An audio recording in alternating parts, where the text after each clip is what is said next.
Fáilte roimh go dtí an cruinniú seo den údarás póilíneachta. Tá mé take le chéile faoi scó an bháis agus faoi scó an úfáist agus sin ag smaoinemh marú an Garda Harkin an teachtain seo chaite. Agus chuir méid ar cóhrón, duna méid ar cóhrón lena bhaintear agus lena bhaintear ag a baile agus lena bhaintear leisteag den Garda Síochána. Welcome to this meeting of the Policing Authority being held in public. And we meet under the shadow of awfulness and under the shadow of death as we recall the killing last week of Detective Garda Colm Harkin.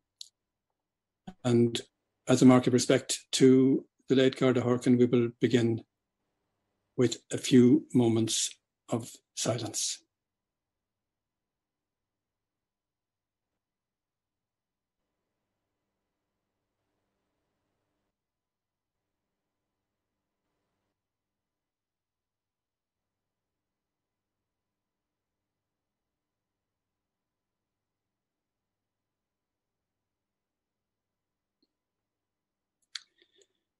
Commissioner,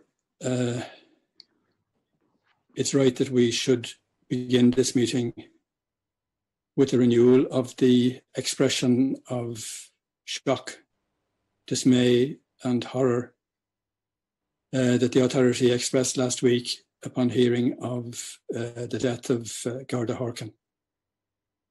In the midst of exemplary service by the Garda Síochána during the health emergency, the organisation finds itself mourning the death of a colleague, an extraordinarily well-regarded colleague. Not only was his killing a willful denial of the right to life, but it was an assault on our democracy and on one of the key institutional elements of that democracy, a free policing service in a free society. We sometimes speak of democracy with detachment or even in an abstract way, but the killing of Detective Garda Colm Harkin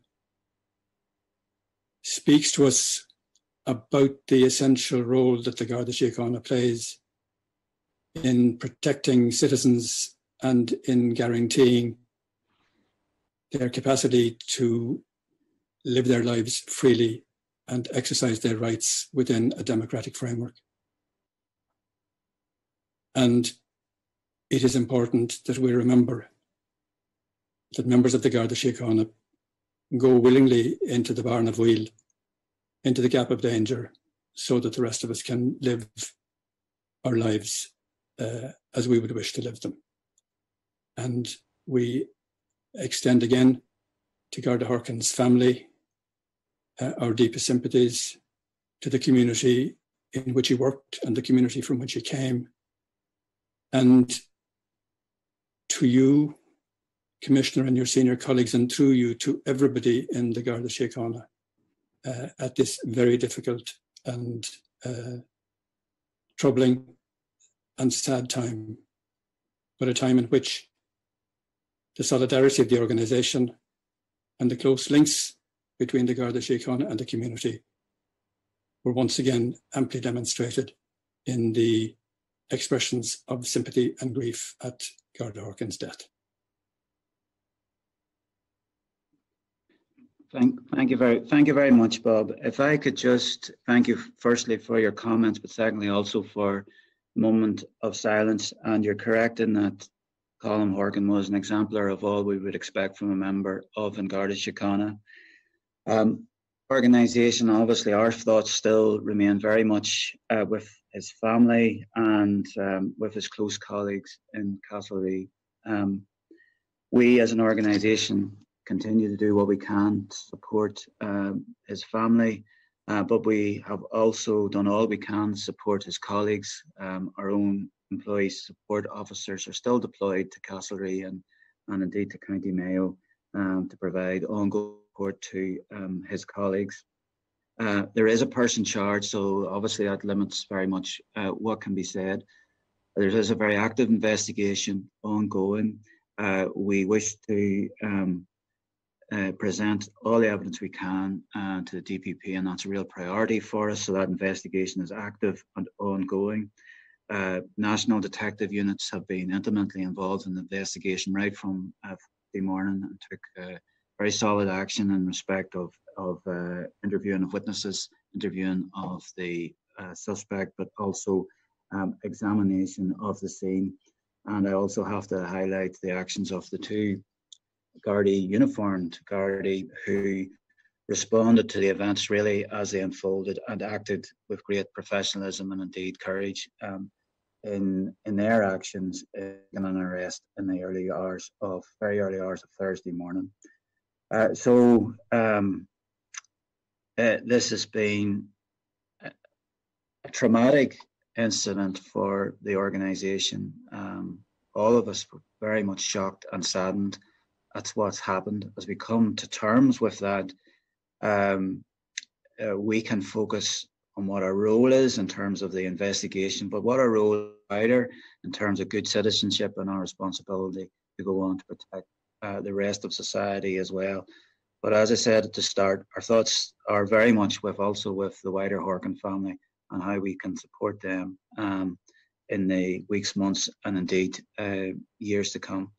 So thank you again, Bob, for your very kind remarks and the moment of silence in respect of the memory of Detective Garda Colm Horkin. Thank you. Thank you, Commissioner.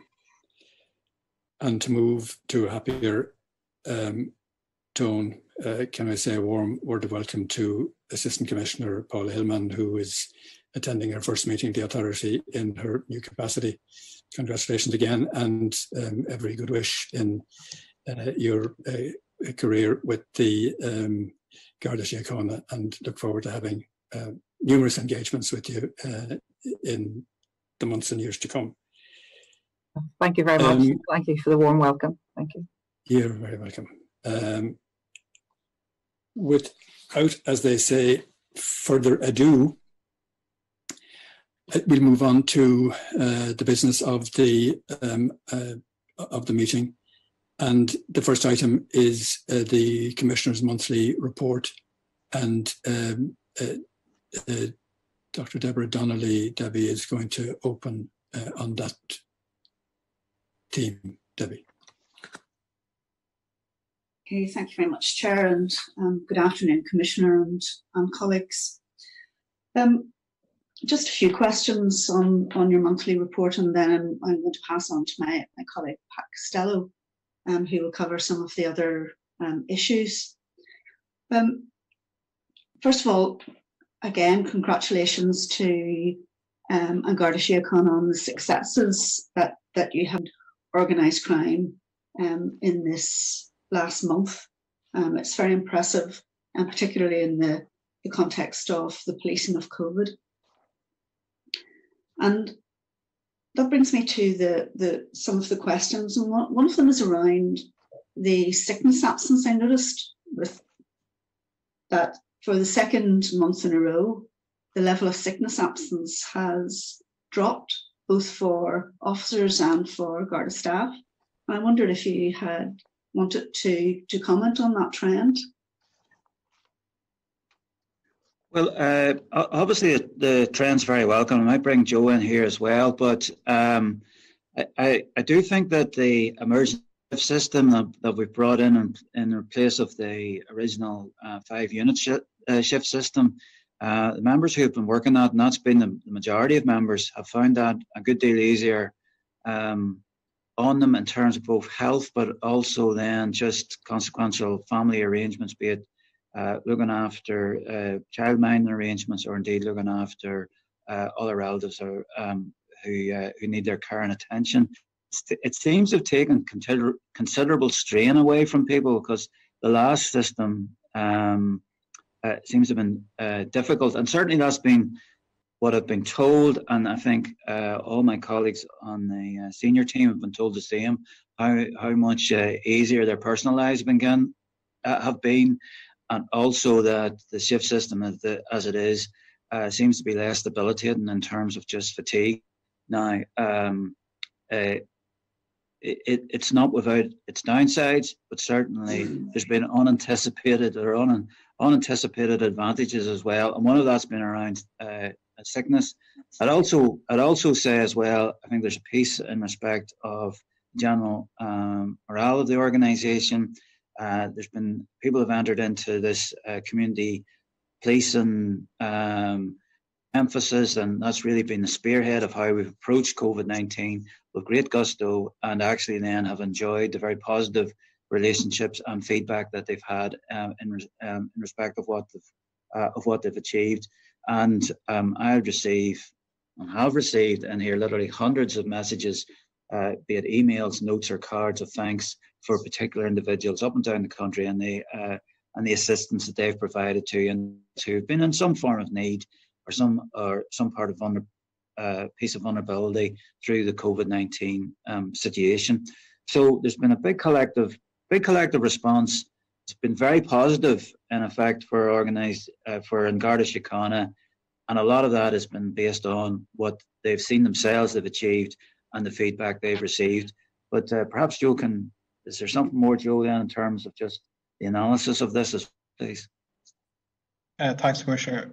I suppose, to echo what the Commissioner said, certainly the informal feedback we've been getting to date has suggested a sense of wanting to assist the community in a time of emergency, and that's been across the board, both Garda members and Garda staff. No more than the shift change additionally for Garda members. Garda staff, there's been far more people working in a different way, working from home, working in different working hours, which has had a consequential impact on the way in which sick leave is there. Certainly, I've also seen the other side of this, where people perhaps are working through periods of sickness from home because that can be accommodated, and that's certainly been one of the experiences that we've also heard from other public service colleagues. So, have we got the final, detail on this yet? No. Is it going to continue? Well, let's hope that is the case, because it's certainly given us a very significant uplift on our availability. And I think in that regard, we also need to recognise, I suppose, some of the measures that we've taken to avoid a significant outbreak of COVID-19 within the organisation. Today, thankfully, that hasn't had such an impact as we have seen perhaps in other police services internationally. But it's something that we are keeping under review, and as we look at returning individuals to more normal working environments, it's something that we're taking very carefully, and we'll be cautious in the approach in that space. Thank you very much, Commissioner. And I guess one of the consequences you spoke about is the increased cost in overtime, but maybe we'll come back to that at another time, because I do want to pick up on the level of community engagement that you mentioned, and has been very significant and largely very positive. And I see from your report that there is very significant engagement with a range of groups from different races and different religions, as well as the gender and age specific and disability sectors. And I suppose my question is around the purpose is to reassure and support those groups, which is absolutely right. Mm-hmm. But thinking organisationally, and then how does what you hear from those engagements then inform what you do and how you act? And I'm thinking in particular, has it had any impact on the strategy, the diversity and integration strategy, and the implementation that has in the rollout of that? So, I might ask this, we can answer this in perhaps two parts, because it had, the feedback had immediate impact in terms of the operational response, and perhaps John could cover that off, and then if we can ask Paula then to touch upon how this would have had an impact into then our own diversity strategy then going forward. So John, if you can say just how we picked up on this and for your daily processes there. Thanks, Commissioner. And yes, Debbie, from day one, and at this stage I'm probably talking about early to mid-March, we had daily meetings with the senior leadership team and the enabling functions across the organisation. And at those occasions, the issues of concern were raised by the regional assistant commissioners. They had been gathered by the local units working in the local community. And it became apparent very early that the real concern was amongst the elderly and amongst the vulnerable. And as a consequence, we restructured the organisation. We realigned our roster, the deployment of our resources. We provided further then transport to enable these additional resources to reach these people in local communities.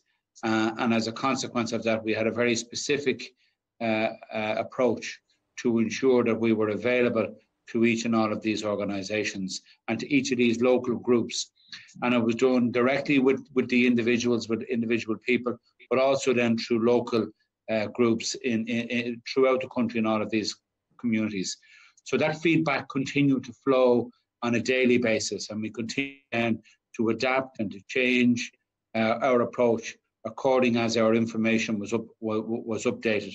We began to create coalitions in these local communities where other agencies and other resources began to work with An Garda Síochána, work with local authorities, work with various different sporting groups to provide that kind of combined effort to support the people that were in local communities.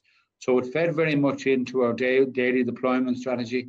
It fed very much into the rostering duty and the allocation and the reallocation of resources. And as you're aware, with the closure of courts, with the suspension of large major events, it meant there were additional resources available to us that we could focus in those key areas of concern. Okay, thank you. Paula, please. Thank you, Commissioner.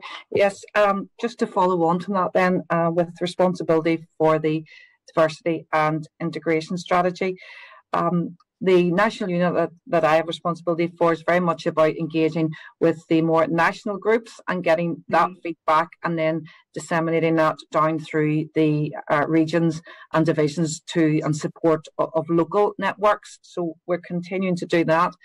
The feedback is very important, and I do welcome, I know the board are going to facilitate a meeting with ourselves and from the feedback that you have received, so we will welcome that very much.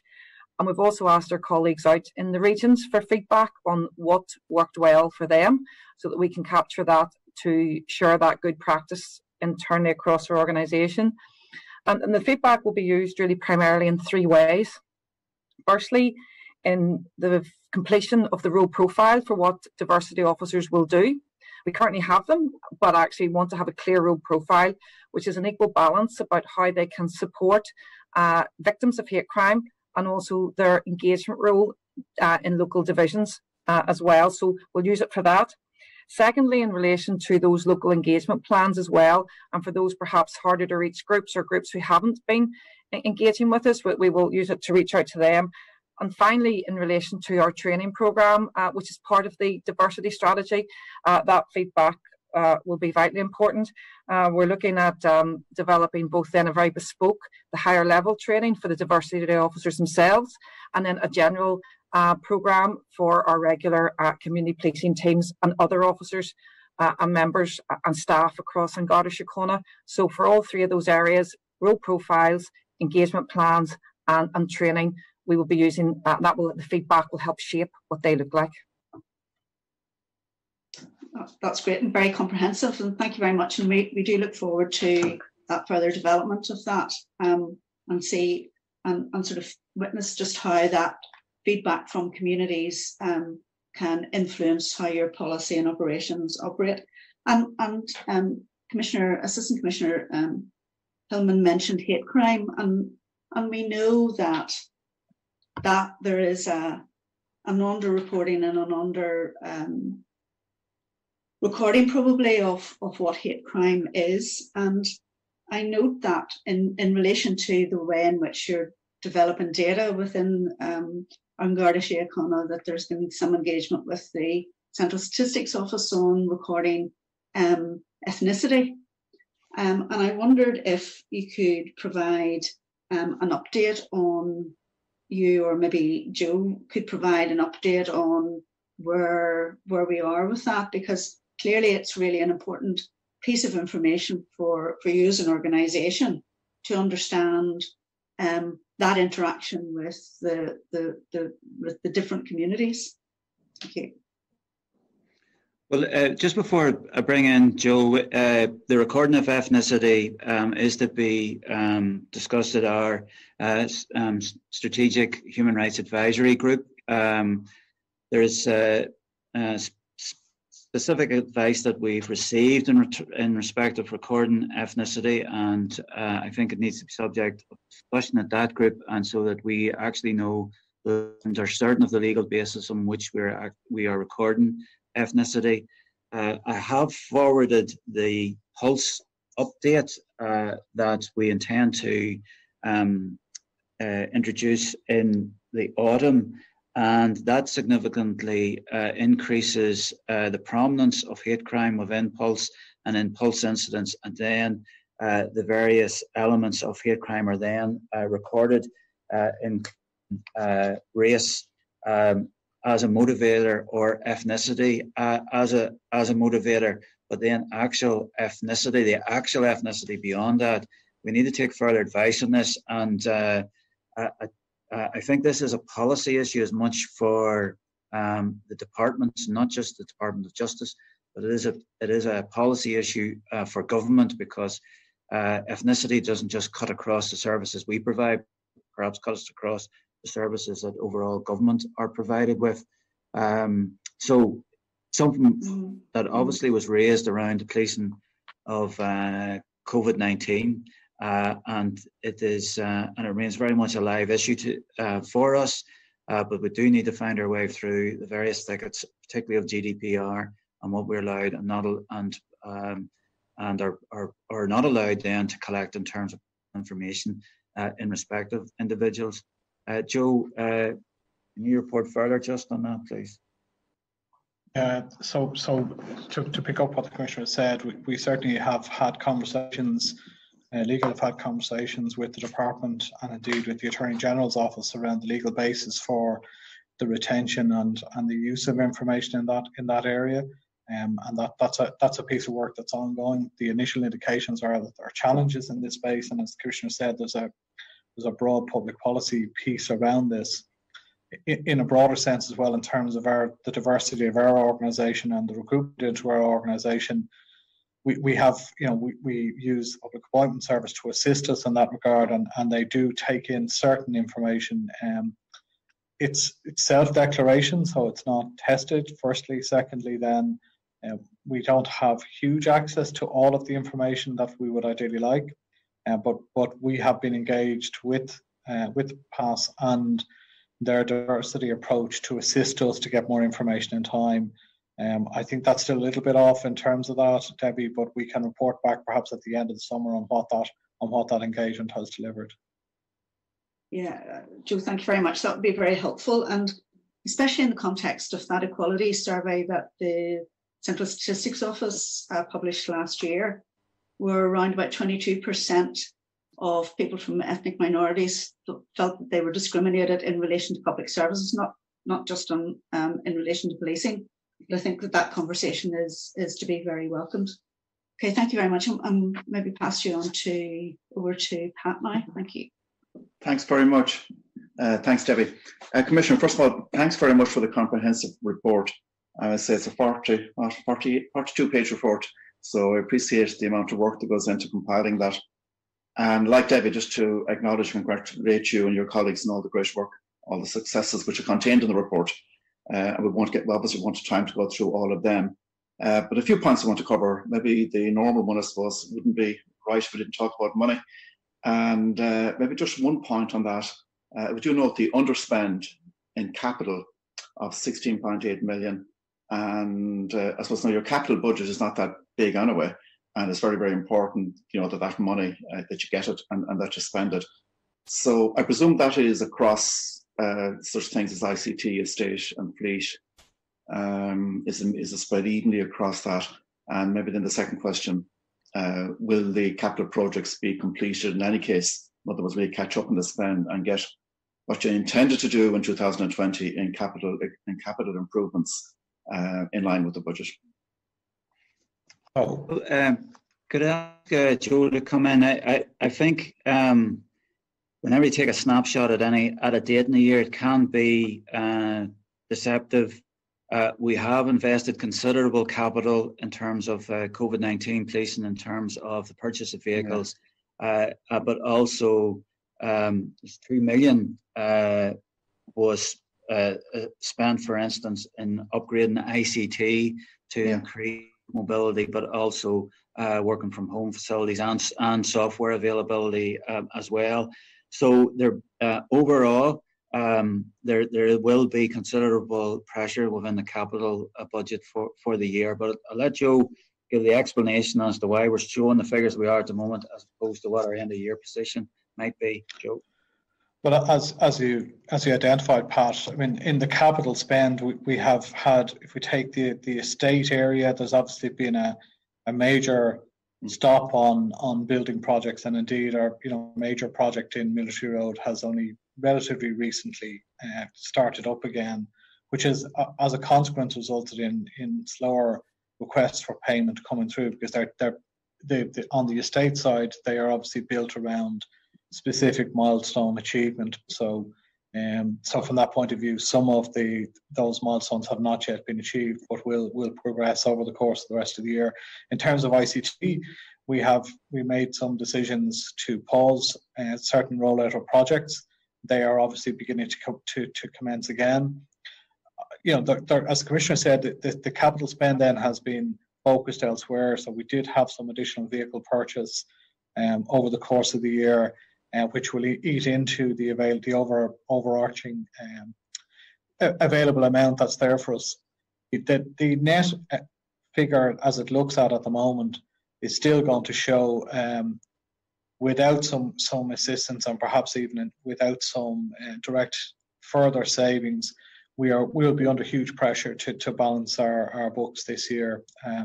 Just one item of expenditure as it stands at the moment that I can point to, we're projecting that our spend on PPE will be in the order of 13 million, which is something that we wouldn't have factored at all into our consideration over the course of the year. So through savings in certain areas, which might, if in certain capital projects, require us to cross-fund other items, we're actively trying to resolve our budgetary situation. But I think we are certainly under pressure as it stands. Okay, Joe. And you mentioned Military Road and the delay in that project. Is that going to cause a problem in relation to the lease coming up in Harcourt Street? Well, I mean, that's clearly, it's primarily a matter for the Office of Public Works. I mean, they're the ones that ultimately have control in this. At our last steering committee meeting, we are still on schedule for delivery within that time, but obviously the amount of capacity we've built up to allow this to drift is being eaten into all the time. As it stands, as of today, the Office of Public Works is saying the contractor is still saying they will deliver before we have to leave. But clearly, that's something that we'll keep under constant review. Okay. Well, that's good news. You mentioned ICT, and in the report there was a freeze on code, and that's now been lifted. So I presume ICT projects, and they're all very important. You have a lot of ICT projects going on. They are being delayed. Will the delay work out as the same time as the code freeze, which is about 3 or 4 months, or will you be able to make up some of the time to make up ground on these important projects? I think we'll have to prioritise certain projects and focus our attention on the things that are high priority given where we are over the course of the year. So that might mean that some projects remain frozen in the short term. with us focusing on certain deliverables. I think that's likely to be the case. The code freeze has been helpful because it's also allowed us to take stock of where our broader systems are. So as it stands at the moment, we have identified some systems that we want to see progressing faster. So investigation management system, RDMS, as two ones that we really want to see some further progress on over the course of the year. And what that final shape will be, something that we can talk about maybe at our organisation development committee meeting that'll be coming up. We can get into that in a bit more detail then. Okay, and Joe, you might just clarify on the Andrew was here on the ICT vision for implementing your strategy, your ICT strategy. Just in one document in the policing plan, it talks about that happening in Q3 and Q4. In another document on another matter, that was still going to happen in Q2, which was the original plan. We were expecting it by the end of Q2. Just could you clarify when we will have the ICT vision for implementing the ICT strategy? So we have an implementation plan. It hasn't been considered by the executive as at today. I expect that to happen in the next couple of weeks, at which stage we'll be in a position then to share it with the policing authority. But I have seen a version, and so I'd still be happy that you'll see it fairly soon. Okay, that's good news. Thanks, Joe. Maybe Commissioner, the next one might be for you, just on the code of ethics. I suppose, we'd like to get this off the agenda. I think maybe every meeting for the last 2 years we've been asking, and there are still some members who are not trained or who have not signed their commitment to abide by the code of ethics. And that does seem out of sync, with all the great work that's been happening in the last few months. It does seem strange there are still some people who haven't signed up. So that's what the question is, when do you think it will be complete? Everybody will be trained and signed up. Well, I think we may be dealing with a rump here who we're going to be difficult to persuade about this. And I've said this to you before, I see little point in effect ordering people to sign up, and in fact there'd be significant sort of challenge to that as it is. We're already facing challenge around the mobility device. For instance, we required people to have signed up to the Code of Ethics before the issue of the mobility device, and that's been challenged now by a couple of members. But I feel that's important because the mobility device opens up all sorts of enforcement and access to information options.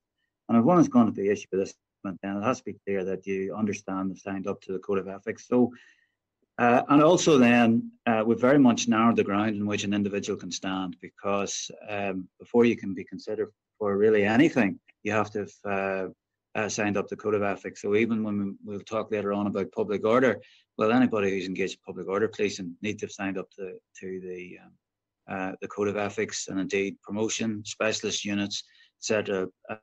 Anywhere that we can, we've asked then that people sign up to the Code of Ethics. It still remains of great importance to me. I think it is a matter of public confidence, and we've obviously had to take stock over the last 3 months with COVID, and training has not been able to progress. But and so I can't tell you when we will have 100%. What I can say is it's increasingly become difficult to actually, well, you want further your career in any shape, either advancing in terms of promotion, or advancing in terms of specialization, or advancing in terms of having access to new technology or any of these specialist units, unless you sign up to the Code of Ethics. So I'm bringing every device to bear, and I think that's entirely proper, given the importance the Code of Ethics has. I make no apology for that. I just feel that I sort of fall short of saying you must, and in fact, given a direct order. No, I understand your approach, and certainly appreciate the levers that you're using, and maybe we'll get the stats for the next meeting, next public meeting anyway.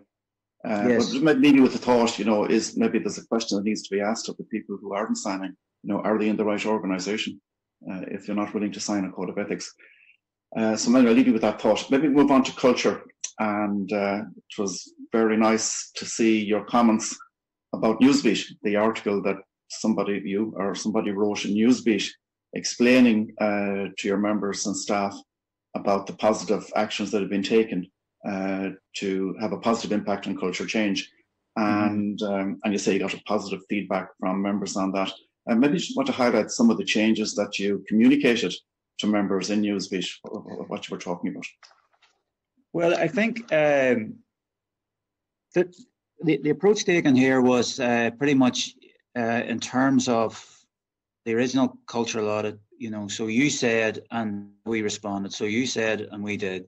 So we've followed through, and I think my concern was people were thinking nothing had happened, but when you look at the various issues then that were raised within the cultural audit and what had happened then, it was setting out actually the roadmap that was engaged upon, and in effect, you know, in some ways then preparing the organisation for a further cultural audit, hopefully within this year or very early next year, and so that we get further feedback from people. But I think the piece about a meritocracy as opposed to who you knew was more important, you know, so a meritocracy within the organisation is very important in terms of selection and appointment to various posts. And this piece about keeping your head down as well. And so, you know, highlighting the importance of ethical behaviour, the importance of that in terms of public confidence in the organisation, and then the approach that I've taken then, and I've asked all supervisors to take in terms of supporting those who report on ethical behaviour, or indeed those managers who are trying to deal with unethical behaviour as well. So these are important. They're very important behaviours, and I think that they're starting to have an impact in terms of addressing behaviour which hitherto might have found some acceptance, or at least wasn't being challenged as it should have been. And I don't want to point to specifics, because some of these specific instances are still very much open and contested, but there has been some pretty notable events within the organisation, let's put it like that. Very good. And I remember you just saying it earlier on when you joined, that one of the biggest challenges you have in changing culture is communication. So it's good to see you tackling that. And very, very pleased with the decision to go ahead with the culture audit at the end of this year, early next year. That's good. I'm afraid I don't have time to cover one main thing, just to note the decision-making model, the training materials. So it's good to see that and good to see them up. And I want to mention, but I don't think we ever mentioned before, this public sector energy reporting, which you covered in your report. And that's very, very positive. You achieved 30.4% reduction in energy versus 33% target. So that's good since 2011. So just a question on that. Is that a 30.4% reduction in carbon emissions? Is that the same thing we're talking about? Well, I might look to Joe here, because the cumulative reduction I have is 172,000 tonnes of carbon footprint. Yes, there is a figure, That's the 10 year. That's over 10 years, I presume. Yeah. Joe, can you? It's over 10. That's what, in percentage terms, you seem to have achieved your target. I'm just wondering, is that carbon emissions? I presume it is. It is carbon emissions. All right. And we're not quite at our target yet. We have to hit, I think, about 34% by the end of this year. Yeah, very close. So we're very close, absolutely. Yeah, we're within a few percentages. Yeah, and that's very, very important in terms of the United Nations Sustainable Development Goals, that the targets are achieved by 2030, and the Irish government have committed to doing that. Have you been given a target for 2030 yet? Not yet, no. Okay. I think I'll leave it at that, Chair. And thanks very much. Thanks for all the answers.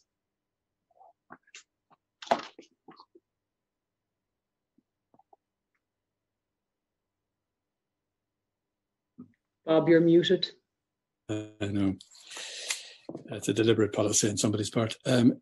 Thank you, Commissioner, for the very robust statements you made in relation to the Code of Ethics, which are appreciated and important. And thank you also for the views in relation to ethnicity. While it's true that this is has implications across the entire public service, there are very particular implications for a policing service, for the Garda Síochána, because these are crimes, and understanding those people who are maybe disproportionately victims of these crimes, and understanding something about the perpetrators of them, and understanding also more about the responses of the Garda Síochána is really important and has a significant, I know you're not doubting that, but it has a significance beyond, I think, that which would obtain in other aspects of the public service. But I appreciate the efforts that are being made, the work you're doing in relation to it, and we will speak about that again and pursue it with you. Our next item is children in the youth justice system. The authority has touched upon the issue of children on many occasions over the last 4.5 years, from the very inception, for obvious reasons, that trying to provide circumstances where children will escape being brought into criminal engagement, will be able to withstand those who attempt to bring them in that direction, whose families can be supported to sustain them on the correct path, as it were, are crucially important. And the reality of the extent to which criminal groups intimidate or entice or force children to become involved in crime is a growing phenomenon, and one that is not without its frightening implications. And it was that prompted us to bring this again to bear as a topic for a public meeting. And I'll ask Paul to begin this section, and Moling will be part of this section as well. Paul. Thank you, Chair, and good afternoon, Commissioner and colleagues. As the Chair has said, the Policing Authority has quite a long-standing history of work in this area, and previously has focused on things like the Youth Diversion Programme you'll be very familiar with, the Inspectorate Report on Child Sexual Abuse, children as victims and suspects, and missing children and children in care. And one of the reasons for this focus, which has included a single issue authority meeting in April 2018, dedicated to the issue of young people and policing, is that in our view there's an overwhelming case to be made that investment in and engagement with young people in their formative years, both by the guards but also perhaps more broadly by the criminal justice system, is both a worthwhile investment in itself in terms of the interests of the young people, but also in terms of keeping them away from later interaction with the police or with the criminal justice system.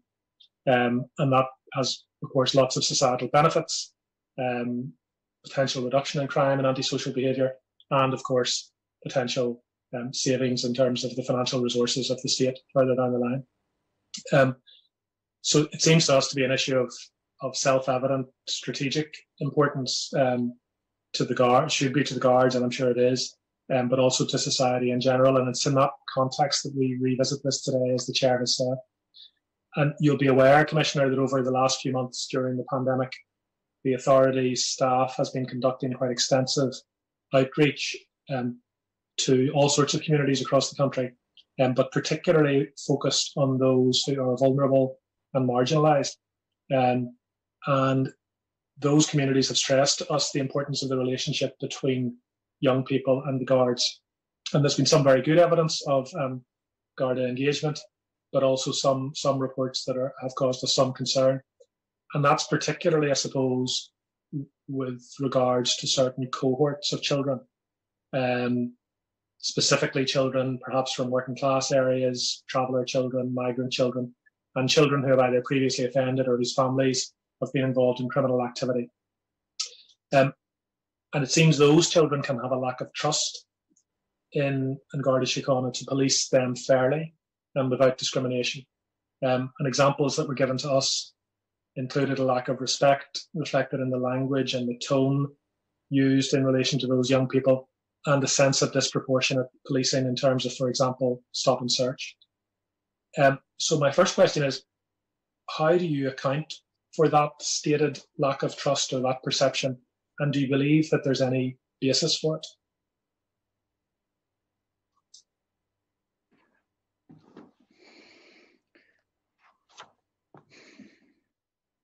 I don't know how to respond to that, Paula, because I would say that we have put a huge emphasis on our relationship with the public, particularly over the last few months.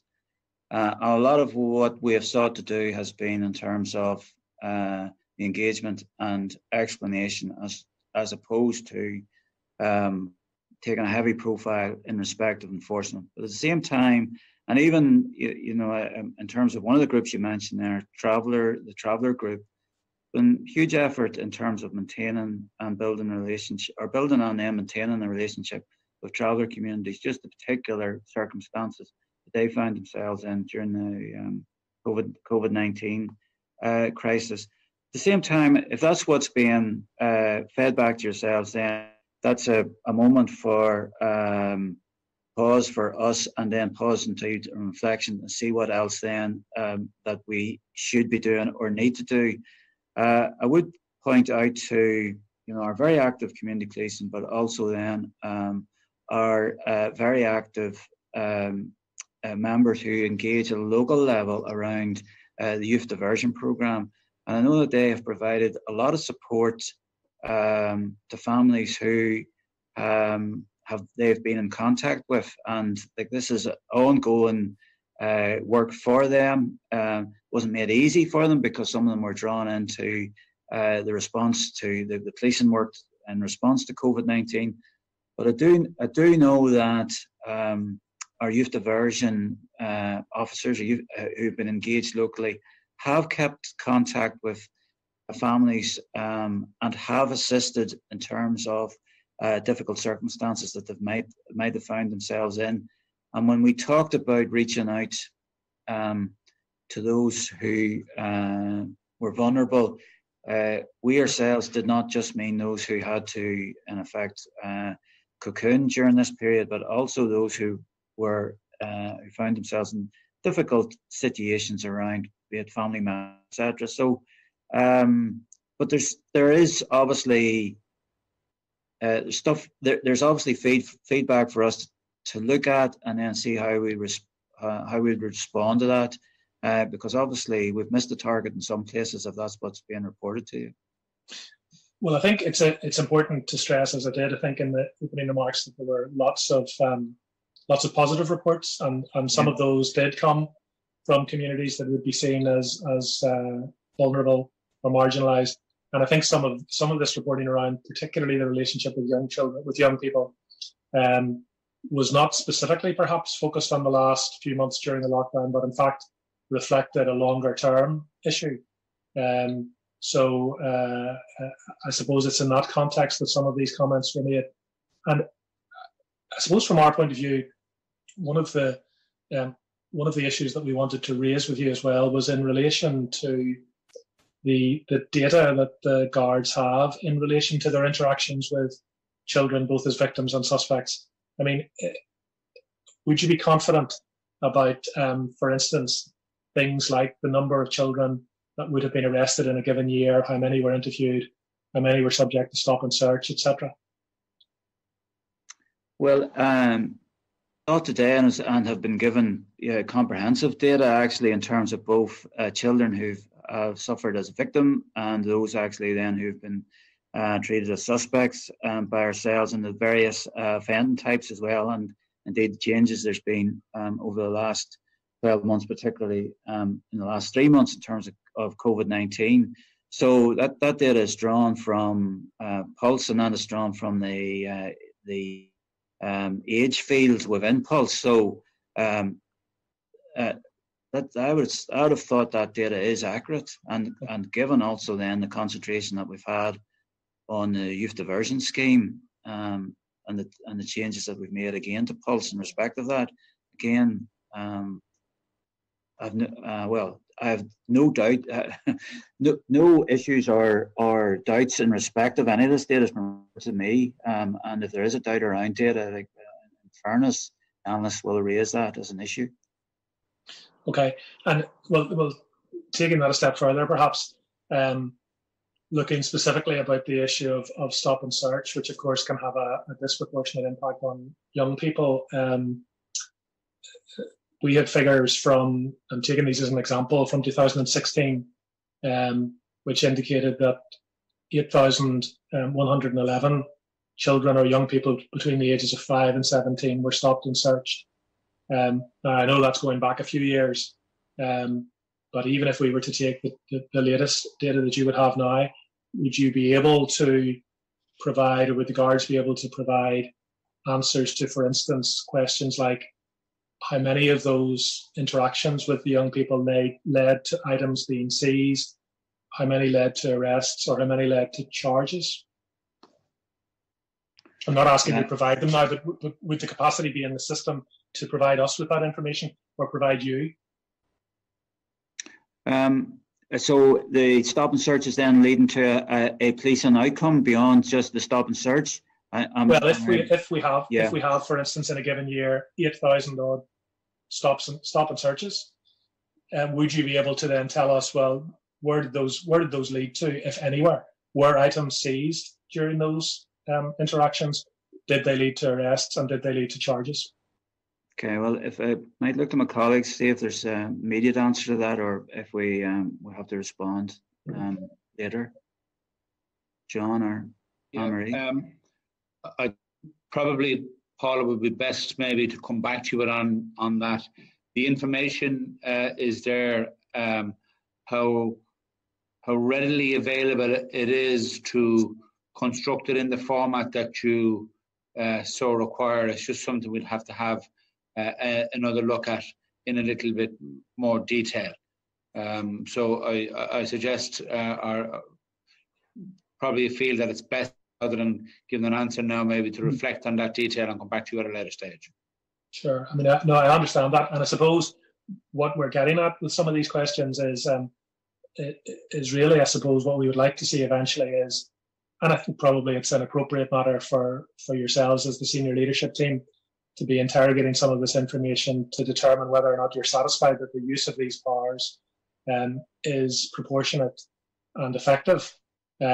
And particularly maybe coming back to the question that I think Debbie asked earlier on around the issue of an ethnic identifier. Now, I know, Commissioner, you said that that's something that you'll be looking at shortly, but I think also in the fullness of time, that's an appropriate matter to be fed into an analysis of stop and search powers in relation to young people.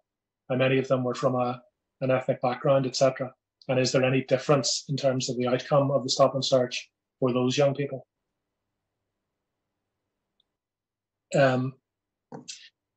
Moving on to an issue that was raised earlier, I think, by the chair, and it's about the impact of drugs on communities and particularly on young people. And I think, as the chair said, and I think we've had previous discussions about this, and certainly it's come out in the interactions we've had with communities over the last few months, that young people, sometimes as young as 8 or 9 years old, are being drawn into offending behaviour on behalf of drugs gangs. And I wondered, could you say something, Commissioner, about how prevalent you think that is, and how effective you think the guards are as an organisation in tackling this? Well, we have doubtless ongoing issues around, and very serious issues at that, with organised crime groups, and particularly their involvement then and concentration in drugs and indeed firearms as well. The organised crime groups then may use young people as at a local level, and they're often used as couriers and a means of moving whatever type of contraband it is around an area. There's no doubt about that. To actually describe the prevalence of it is quite difficult because it will vary from location to location. It's concentrated in areas of deprivation and high crime. There is no doubt about that. But that's where these organised crime groups seek to exert their own particular control. I know that AC John O'Driscoll is very aware of this, and then we've received reports which describe this particular situation in inner city of Dublin. So if I ask John just to talk to some of the detail in respect of this, please.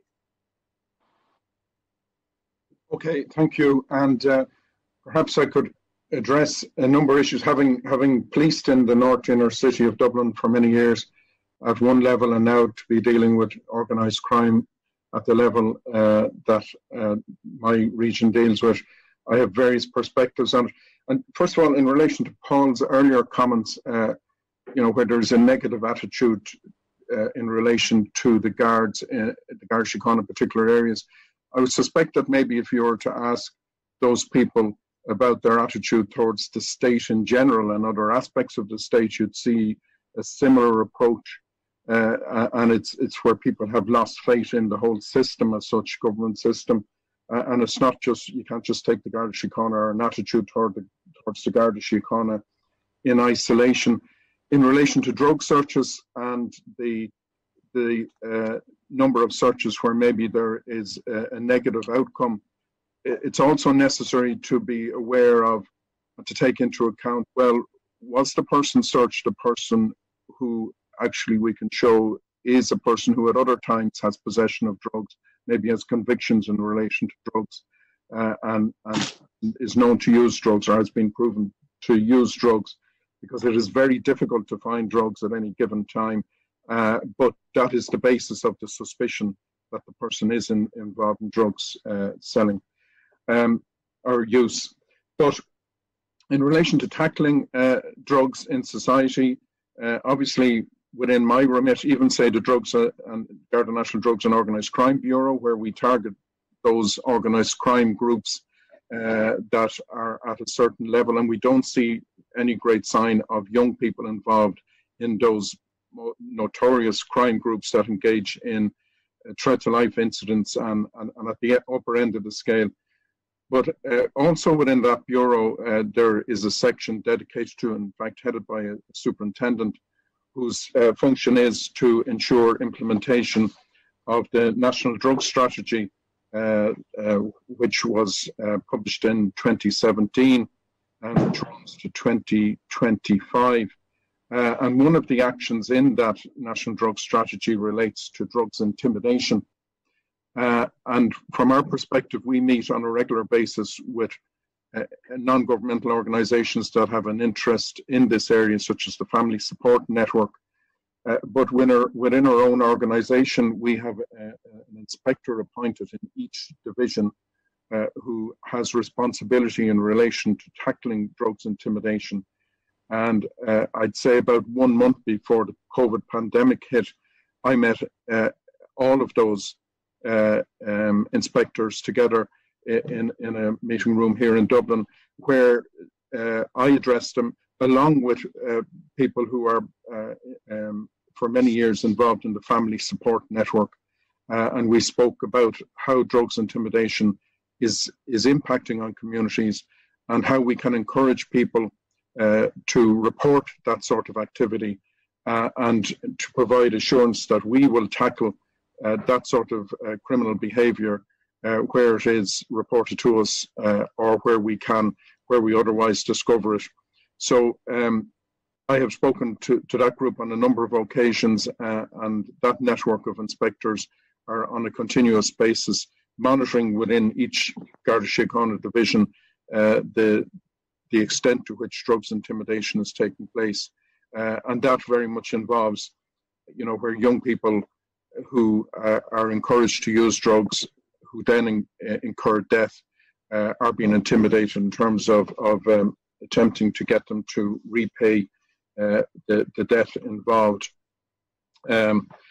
Also, there are other forms of intimidation when people are required are forced to use their bank accounts for purpose of transacting or hiding money relating to the drug business. So all of these matters are uncovered in that process. But as I say, I sit first of all as the Commissioner's representative on the National Drug Strategy team, and then a Detective Superintendent and Garda National Drugs and Organised Crime Bureau sits on a number of those subgroups where we deal with these sort of issues in the hope that we can prevent people from ending up in the sort of organised crime groups that the other side of the Garda National Drugs and Organised Crime Bureau have to tackle, where they have gone beyond the scope of the criminal justice system in terms of the facilities provided to try and deal with youth in a way other than the courts. So, those that we encounter now as members of serious drugs and organised crime, organised crime groups, undoubtedly they are people who potentially were in the youth diversion programs in earlier times, or maybe not, as the case may be, but would have benefited if they had been. So it's a continuous effort to try and prevent an increasing number of people from being encouraged to engage in the drugs business. And also, even the Criminal Assets Bureau plays a very important recently, and they have gone out and met communities at a local level. And where they go and do searches, where they see such items as Rolex watches and that sort of proceed of crime, that also helps to indicate to younger people who may be encouraged to get involved in drug selling that we will in fact pursue them even to the extent of wealth of that nature, and not just where we talk about those who have accumulated millions of euro and property and other types of assets as a result of their drug dealing. So it's a combination of all these approaches. I'm slightly concerned, Assistant Commissioner, about the time, but thank you for that answer. I suppose obviously the point about some of these communities might take a similarly dim view of government generally. That might be the case. Our role, of course, is to hold the guards to account in relation to interaction with communities. Our remit doesn't extend really beyond that to government as a whole, thankfully.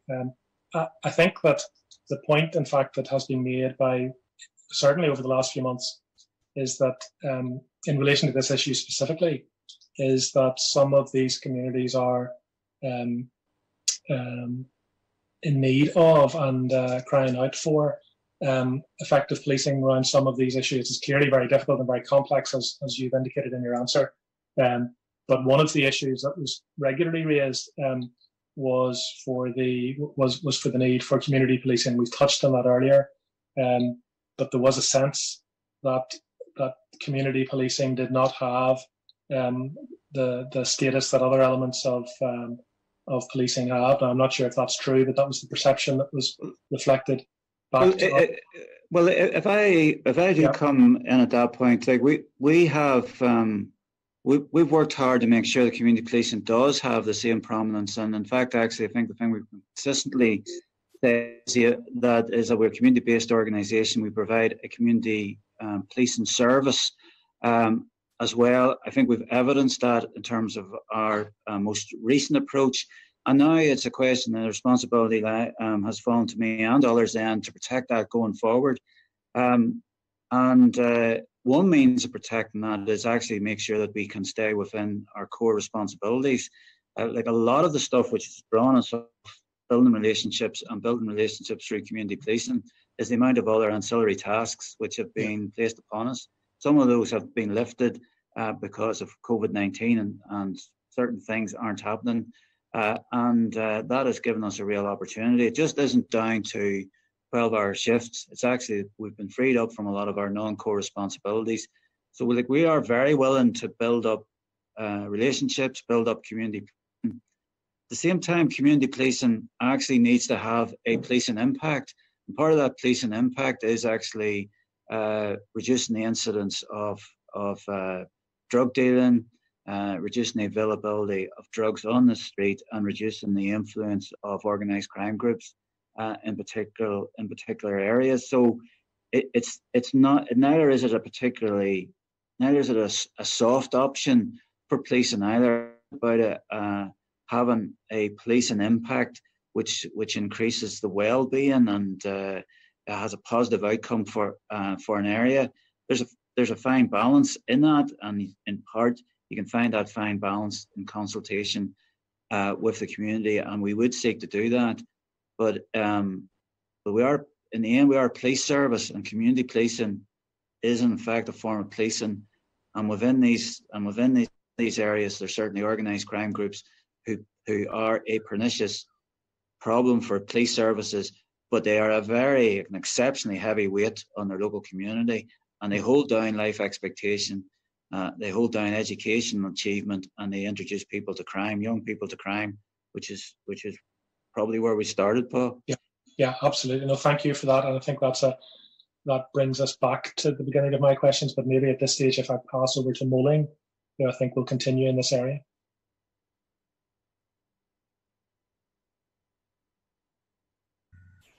Thank you very much, Chair, and thanks, Commissioner, for your responses to Paul's questions.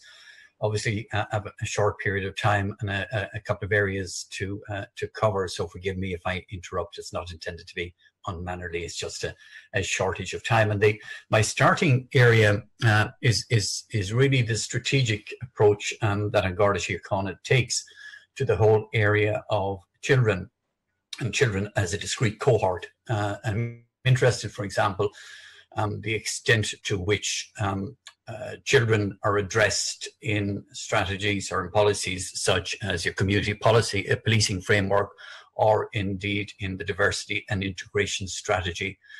In the context for this is recognizing children as significantly important cohort, and the potential benefit of dealing with that as a grouping that requires particular attention and focus.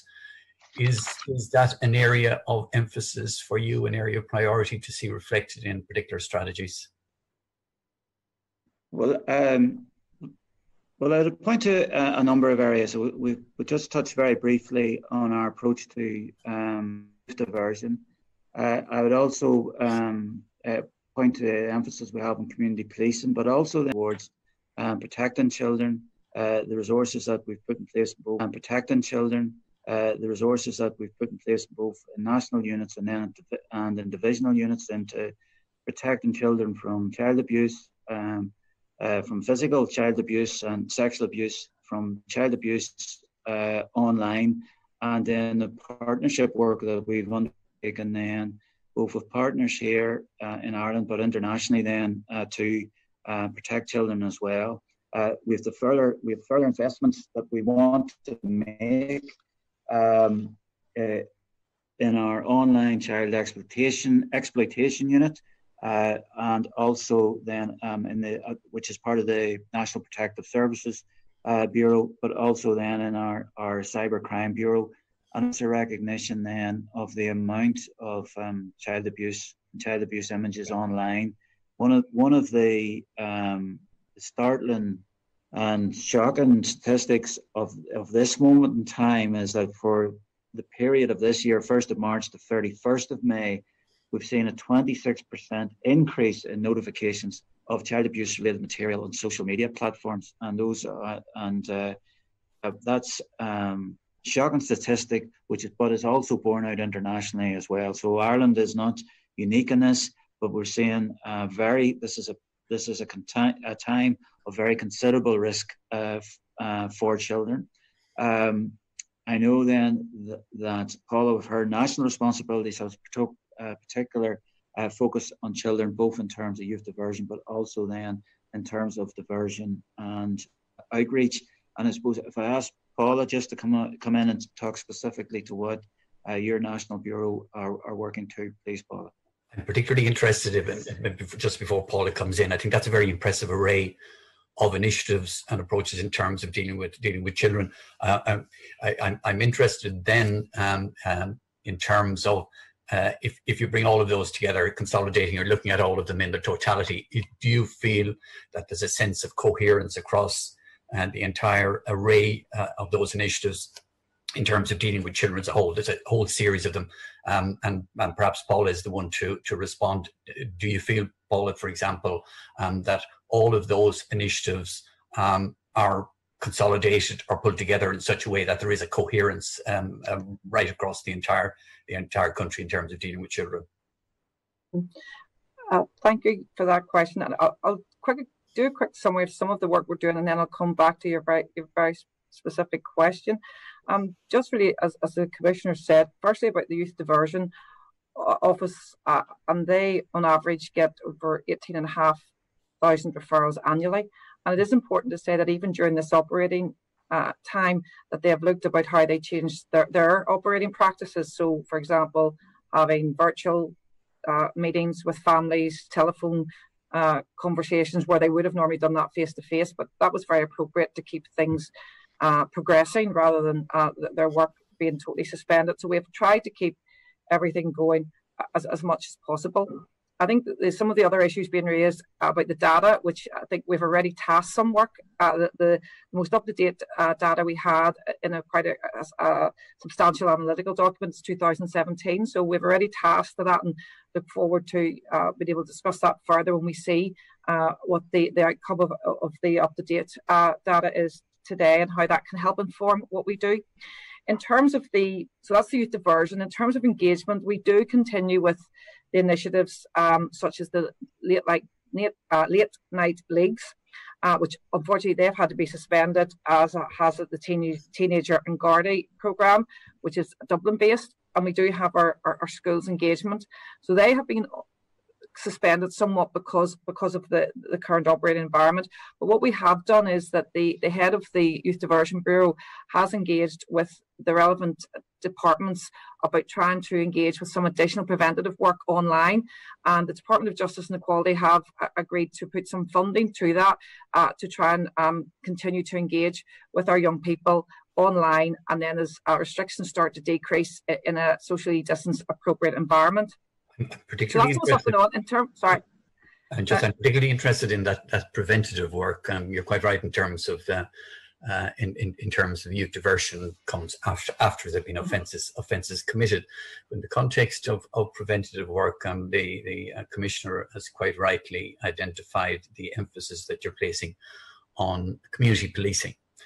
There is a significance in all of this, a bigger picture, which is why I started with the strategy, is the whole issue of recruitment and the extent, and that's tied in with trust and knowledge and all of those sort of issues. But in terms of the capacity for Garda Síochána to potentially recruit from difficult to reach areas, if I might put it like that, whether that be social class or particular groupings or whatever. Has some thought been given, as it's an issue faced by every jurisdiction, has some thought been given to the capacity for Garda Síochána to recruit, reflecting the background or backdrop of a number of children that you might face on an ongoing basis? Yes. In terms of both, I'm responsible for the nationally external diversity strategy, and we have an internal diversity strategy both within the organisation but also with our human resources department in terms of recruitment. I've had meetings with them as well, because there is something about us doing a planned network of how we reach out, and when we start to continue out of the period we're in, and how we reach out and attend events and identify together those more marginalised or harder to reach communities, whether that's due to their age, the young people, or other diverse groups. So we already have discussed that about a plan of how we can reach out. And it's also, I think, important to say, reaching out in terms of both a career as a Garda member, but also Garda staff as well, and Garda Reserve. So we are having those conversations about what those plans look like and the events going forward. And we do have a diversity forum that has just been established. I think you've raised a valid point and about the attendance, and when you did say about young people, I think there's something I welcome perhaps when we have the meeting, the conversation about the young people you've engaged with. Is there something we can develop there? But we do have a diversity forum, and it's something we keep. I wouldn't seek to understate the challenge that you face. So I'm not in any way seeking to downplay it, but it's a huge challenge to engage with with children from particular backgrounds and to try to generate an element of trust. And what I would say, and I'm saying this from some knowledge and experience, the issue of having somebody from certain socioeconomic backgrounds, less advantaged areas, actually seeing An Garda Síochána as a potential area to apply to and see as a career, it's a very difficult area, and I recognise it's a challenge for An Garda Síochána to make inroads in that area. Is it an area that you have introduced some initiatives in respect of, or that you anticipate that you will do, or that you will be focusing in on in the coming periods? I'm certainly not aware. I'm not aware of any initiatives. Maybe any of my colleagues want to come in after me. Any existing initiatives? I think one of the greatest things what we could do going forward is actually looking at positive role models who perhaps from those areas or similar areas who are already members of An Garda Síochána, and how we can reach out. So I think there are things that we in those earlier conversations have mentioned about how we are going to do outreach, both ourselves with the National Diversity Unit, working closely with our colleagues in human resources and recruitment campaigns. So, I do think, as you say, about the young people and how we can reach out, and when the authority with the groups you have engaged with can help us identify some further groups that we perhaps could consider, because we actually have, as I said, the diversity forum, but when I do reflect on it, it is all adults. So I do think there's great opportunity that perhaps we can look at youth forums or something like that. So I think I think there's great work that we could perhaps and it is a challenge. It is a challenge that all police forces have faced, and they usually face it after significant times of social unrest, and they say, well, we just don't know these areas, and we don't know the backgrounds, and we don't know how to engage effectively with them. And one of the areas has been the issue of seeking to recruit from within it. Hugely challenging area. Commissioner, any thoughts on that? Well, I think one of the characteristics of the organisation is around workforce modernisation. So joining An Garda Síochána needn't necessarily be that you become a sworn member. There's a wide array of roles beyond that as well in the Garda staff side, and also then beyond that as well. We have plenty of roles. The ICT roles, the finance roles, the HR roles, which lend themselves to placements for individuals who are undertaking higher education courses of study. So I think a bit of innovation, or perhaps just a bit of copying of what other police services have done, then we can introduce ourselves in a very meaningful way in terms of giving people either work experience or assignment year and higher education, etc. Placements or internships, paid obviously, and that's a route through as well. Policing is a bit of an enigma. If you don't know anybody who's been anywhere near policing, it can seem to be, well, what's that all about? And there is then an obligation on us then to explain more about policing, about the opportunities, the career opportunities, the opportunities for advancement, specialisation, and also the pay as well, so that you make it a more attractive career. And again, there's been a lot of work done in respect of that, and we could pick that up as well. We are an organisation which will continue to recruit going into the future. So not all is lost. We have still considerable Garda staff to recruit and Garda members as well. So there is an opportunity to think through these things and just how we expand the appeal that we might have as an employer, and in part workforce modernisation helps us to do that. But I'd say that constantly within the organisation, in terms of protecting the vulnerable, implicit within that is constantly the need to protect children and protect children from various crime types that we see them suffer from. Thank you for that, Commissioner. Chair, if that's okay, I just want to make a brief mention, and I know it's an area that we'll want to come back to very shortly when matters conclude on it, and that's in relation to, if you recall, the Garda Inspector's report responding to child sexual abuse. I think that was 2017-2018, and we currently have a senior counsel who's been working with an interagency group looking at the implementation of the recommendations coming out of that particular group. And I just wonder if you wanted to make any brief comment in relation to where you see Garda Síochána currently in relation to its responding to that particular report and its implementation of the recommendations that are contained within it. Obviously, we'll be coming back to it in greater detail when the final reports are received in terms of the ongoing implementation. Well, in brief, I would point to the implementation around protective services and the specialisation that we've engaged upon there, and the specialist training as well, together with then our increased ability in terms of the interviewing of victims, particularly young victims, and the video recording of those. I'll speak to John O'Driscoll. Is anything in particular, John, you would wish to add, please? Well, I just add that the Chief Superintendent in the Garda National Protective Services Bureau is monitoring each of those recommendations. I don't have sight, as I sit here, of where we stand with each one of them, but we are taking action in relation to each of the recommendations, and the setting up of that bureau in itself, and then the satellite units at a divisional level will assist greatly in implementing a whole range of the recommendations that are in the report. And that's fine. And it's an area, Chair, I anticipate that we'll be coming back to anyway when the final, I know that the second, third and fourth reports are in the process of being finalised currently. So it's something we'll be coming back to. Thank you very much. Thank you, Chair. Thank you, Moling, and thank you, Commissioner and colleagues, for the engagement on that topic. And it is undoubtedly one that we will be coming back to. One of the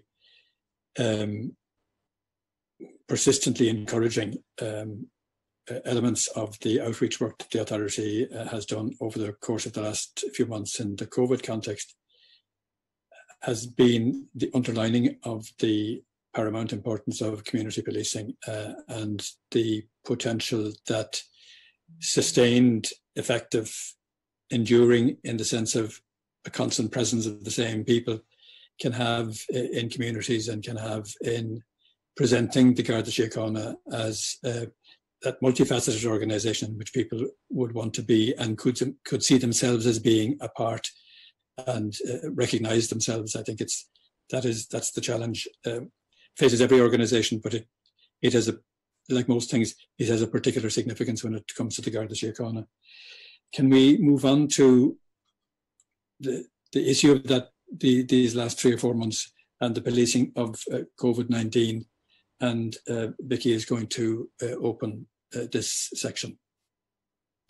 Thanks, Chair. Commissioner, large sections of Irish society have been both impressed by and grateful for the way Garda Síochána has engaged with communities during this public health emergency, and I don't think we can underplay the significance of that. It has certainly not been the experience in every country. The response from some of the groups we've spoken to and which we've reported on in our fortnightly reports has been exceptional.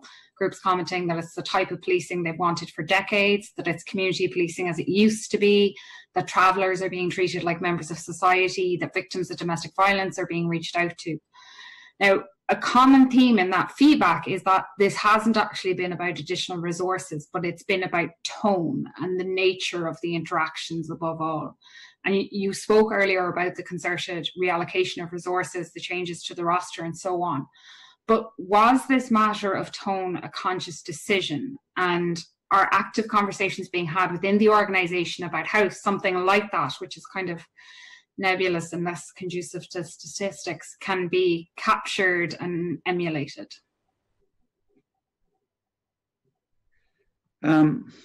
Well, so some of my colleagues may be better qualified to, to reflect on just the last decade or couple of decades. But one of the things I would reflect upon is, in lots of ways, the organisation found its own way back to policing. We put initially at the start of this, right at the very start, before restrictions and regulations were even muted, we put an emphasis on community policing. We responded what we could perceive to be people's very live concerns and fears of what they were seeing on their TVs, what seemed to be approaching across Europe, and the footage we were seeing from both Italy and Spain. And I think our first point was then we should be here to, in effect, reassure the community and give them confidence in terms of the support that we could provide to and our protection of them. And I think in lots of ways, instinctively, people within the organisation responded accordingly. I don't think that this was in any way a change in mental gear for them. What we did was we freed them from ancillary tasks. We gave them a very clear focus in terms of protection and support to the community, and in terms of strategic priorities that we set out. And in effect, then they went off and did their thing within that paradigm. We didn't have to say to people, you need to change your tone. People understood entirely what was expected of them when we said, we're here to reassure the community, we're here to support them, go and seek out those who may need additional help and make sure they get it, either from ourselves or from others. Again, I don't think we had to say very much about tone when we said to the organisation, you engage and you explain and you encourage before you go anywhere near enforcement. That we were very careful to avoid anything which would suggest that we were implementing regulations in what would be called draconian fashion, and we were very evident that that was what we did not want. And in fact, nobody in the organisation particularly wanted that either. People were still very pleased to be able to act in a way which was in support of the community and which had the confidence of the community. And I think that's pretty much built into our DNA. Things have obstructed that a bit. We've been called off from our core responsibilities too much. We are too easy called upon, I might say, to fill in for other gaps that there is in society. And there's other functions which we should be shedding. All of this was said within the Commissioner of Policing, and some of these things just, I think, COVID-19 brought them to a head. And we can be glad of some of the innovations then that then happened and freed us up from these ancillary tasks, which have very little to do with the functions which are set out, have nothing to do actually with the functions which are set out in the Garda Síochána Act. So, I would say of the vast majority of the organisation, they understand implicitly what they're here for, and when they were set to do it, they knew exactly what they had to do. We told them what we wanted. I think we were pretty explicit about what we didn't want, and people followed through. And so far, I don't think I've been let down, or collectively we've been let down anywhere, really. And I think it's really interesting to connect that to the conversation that was being had earlier about sickness and how morale seemed to have been improved, and that this just seems to be, the response that was adopted has had positive benefits to a certain extent on the morale within the organisation and the engagement with the community, and they're all deeply interconnected and dynamic, and I think that's going to be really important to capture. And I know we've been hearing, and it's a huge compliment to the guards, that a real concern is about things reverting post-COVID. When you're pulled back to courts and to all of that, will things go backwards? So what assurance can you provide to communities that it won't go back to how it was entirely, and how is this going to impact on the community policing framework and so on? Well, if I look to Anne-Marie or John there, because they've been engaged with the department in respect of accelerating the shedding of some of the responsibilities talked about in terms of non-core duties. I think we're anxious to do that. but also then even yesterday pushed the button again to try to get moving with workforce modernisation around the recruitment of Garda staff to take on front desk duties, and that will free up then members to patrol and actually be visible out in the ground. So there are other things, even as things free up, there's things to do still around workforce modernisation, which will make a change as well. But Anne-Marie or John, I know you've both been engaged. Anne-Marie, there, please.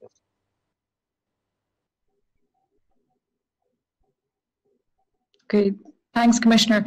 Yeah, I suppose there are lots of things going on at different paces. One of the things that we're working on is a group with the department and other agencies in relation to court efficiencies.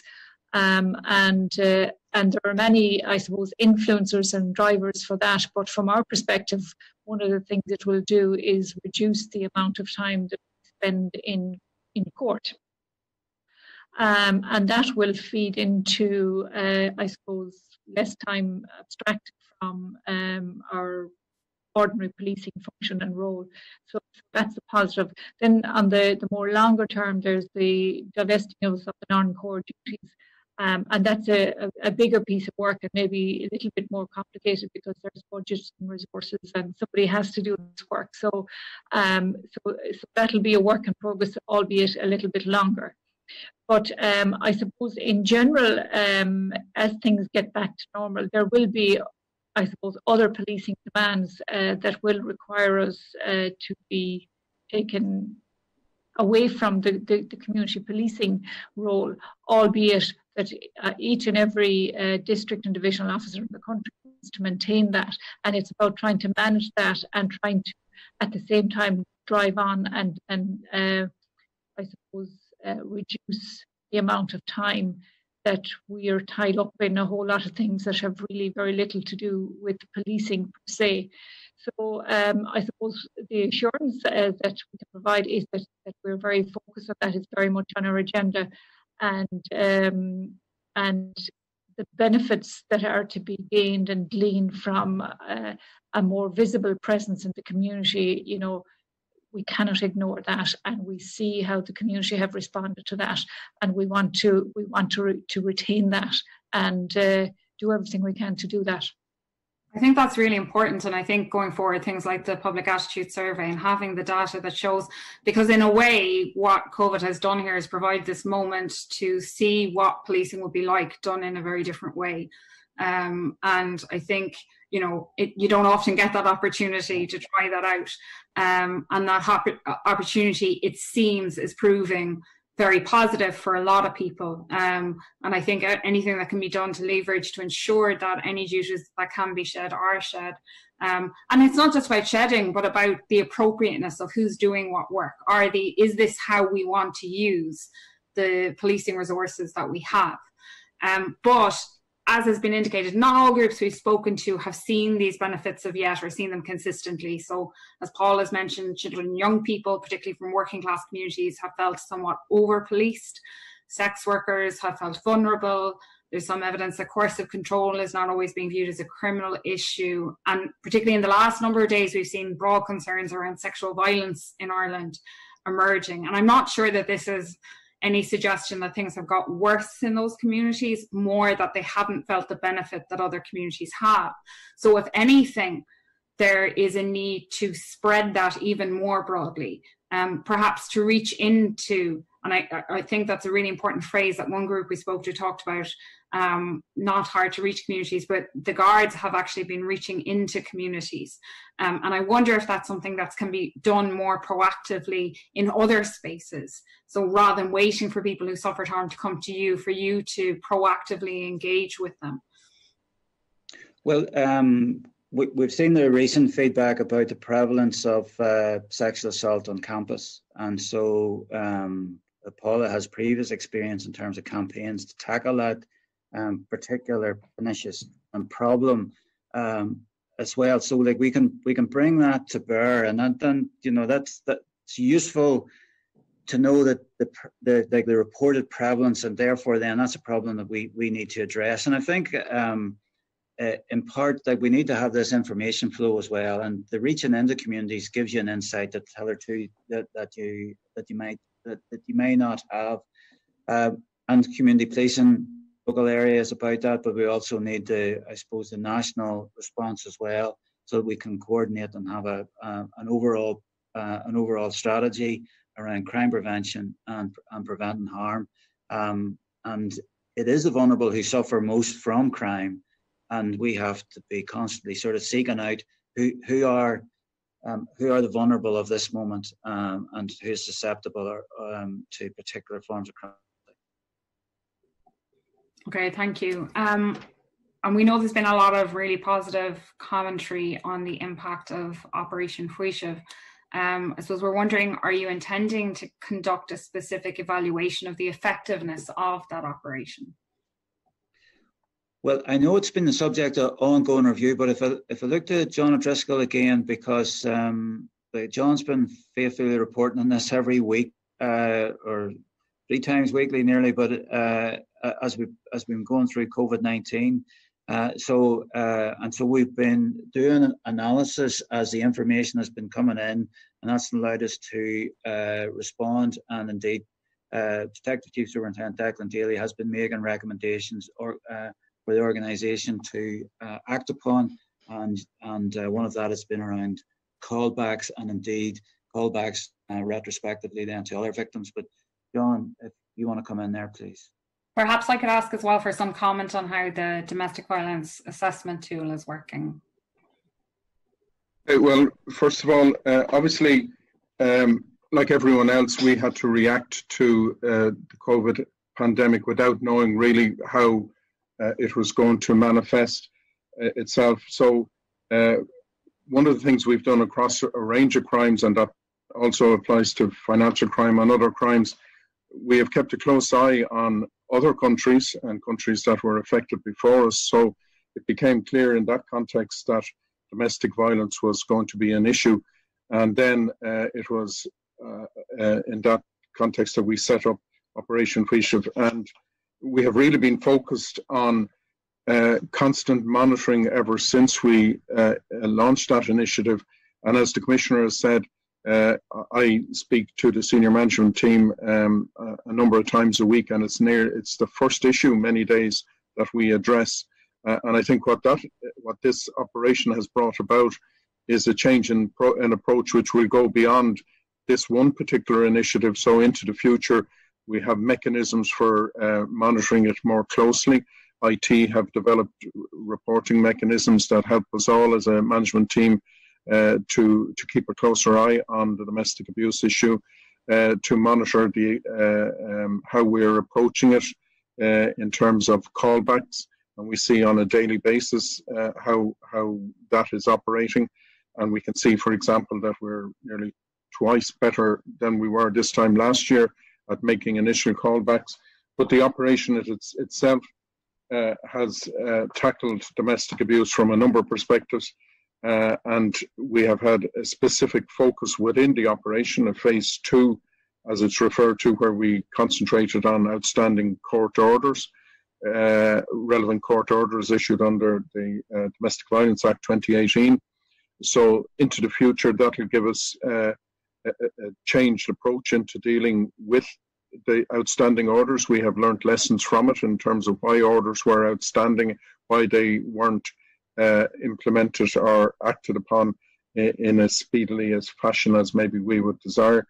In addition to the initial callbacks that we have made, the daily callbacks to people who have recently reported domestic abuse, we have gone back further, initially to the beginning of this year, and now back even further than that, and made even more callbacks to people who reported at an earlier time, realizing that they are the most vulnerable probably, and that by keeping a constant contact with them, we can ensure that the most vulnerable are dealt with in an appropriate way.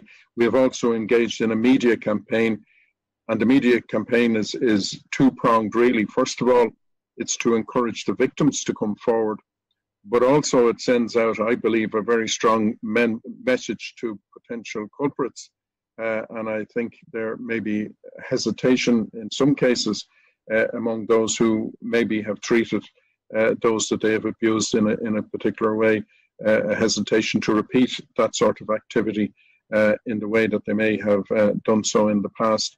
But certainly, the data will be there, which will allow for further research or research to commence soon as the COVID pandemic has the circumstances have changed.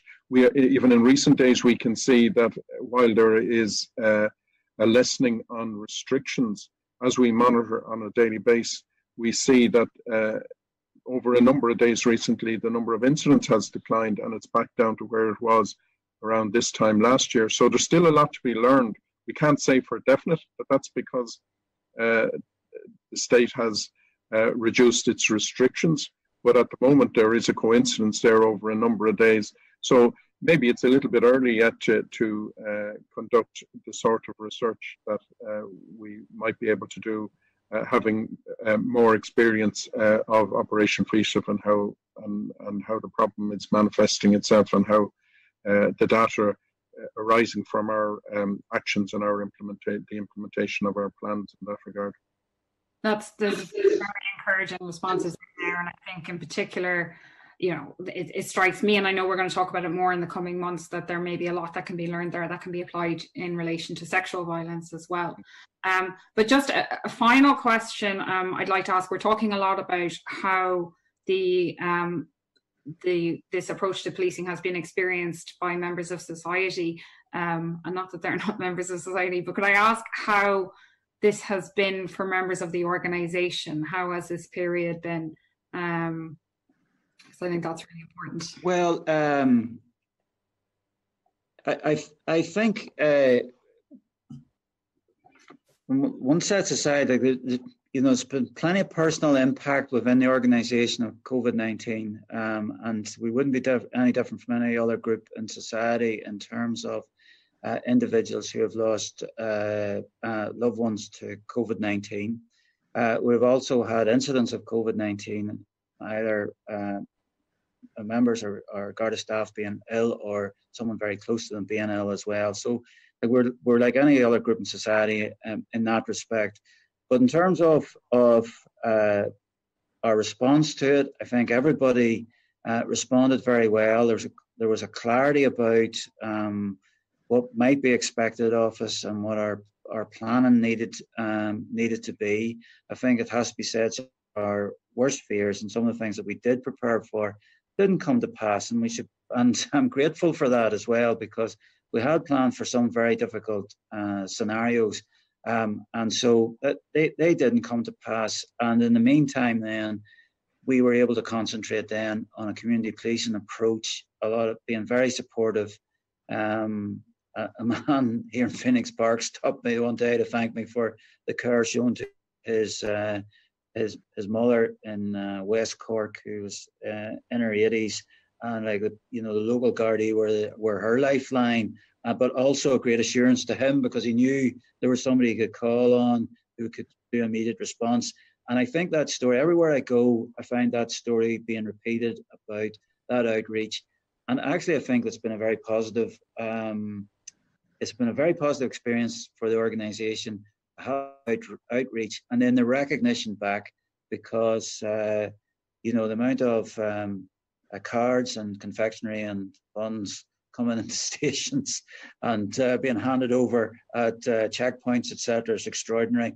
So I think it's just in lots of ways refound or reinvigorated the relationship with the public. And then probably spoke to a lot of members of the public we haven't actually had any interaction with in many years as well. Just the nature of the policing operation around the pandemic was such that we had interaction with people that probably we hadn't spoken to in years, and all of that's been very positive for ourselves, and just in effect, finding our core function and finding our feet in terms of that as well. Yeah, I think in that, as you're saying, about finding the core function, but also it's important to know that Gardaí are getting that satisfaction from their jobs. We've seen this the risks involved, and that's really important. So thank you very much. Thanks, Chair.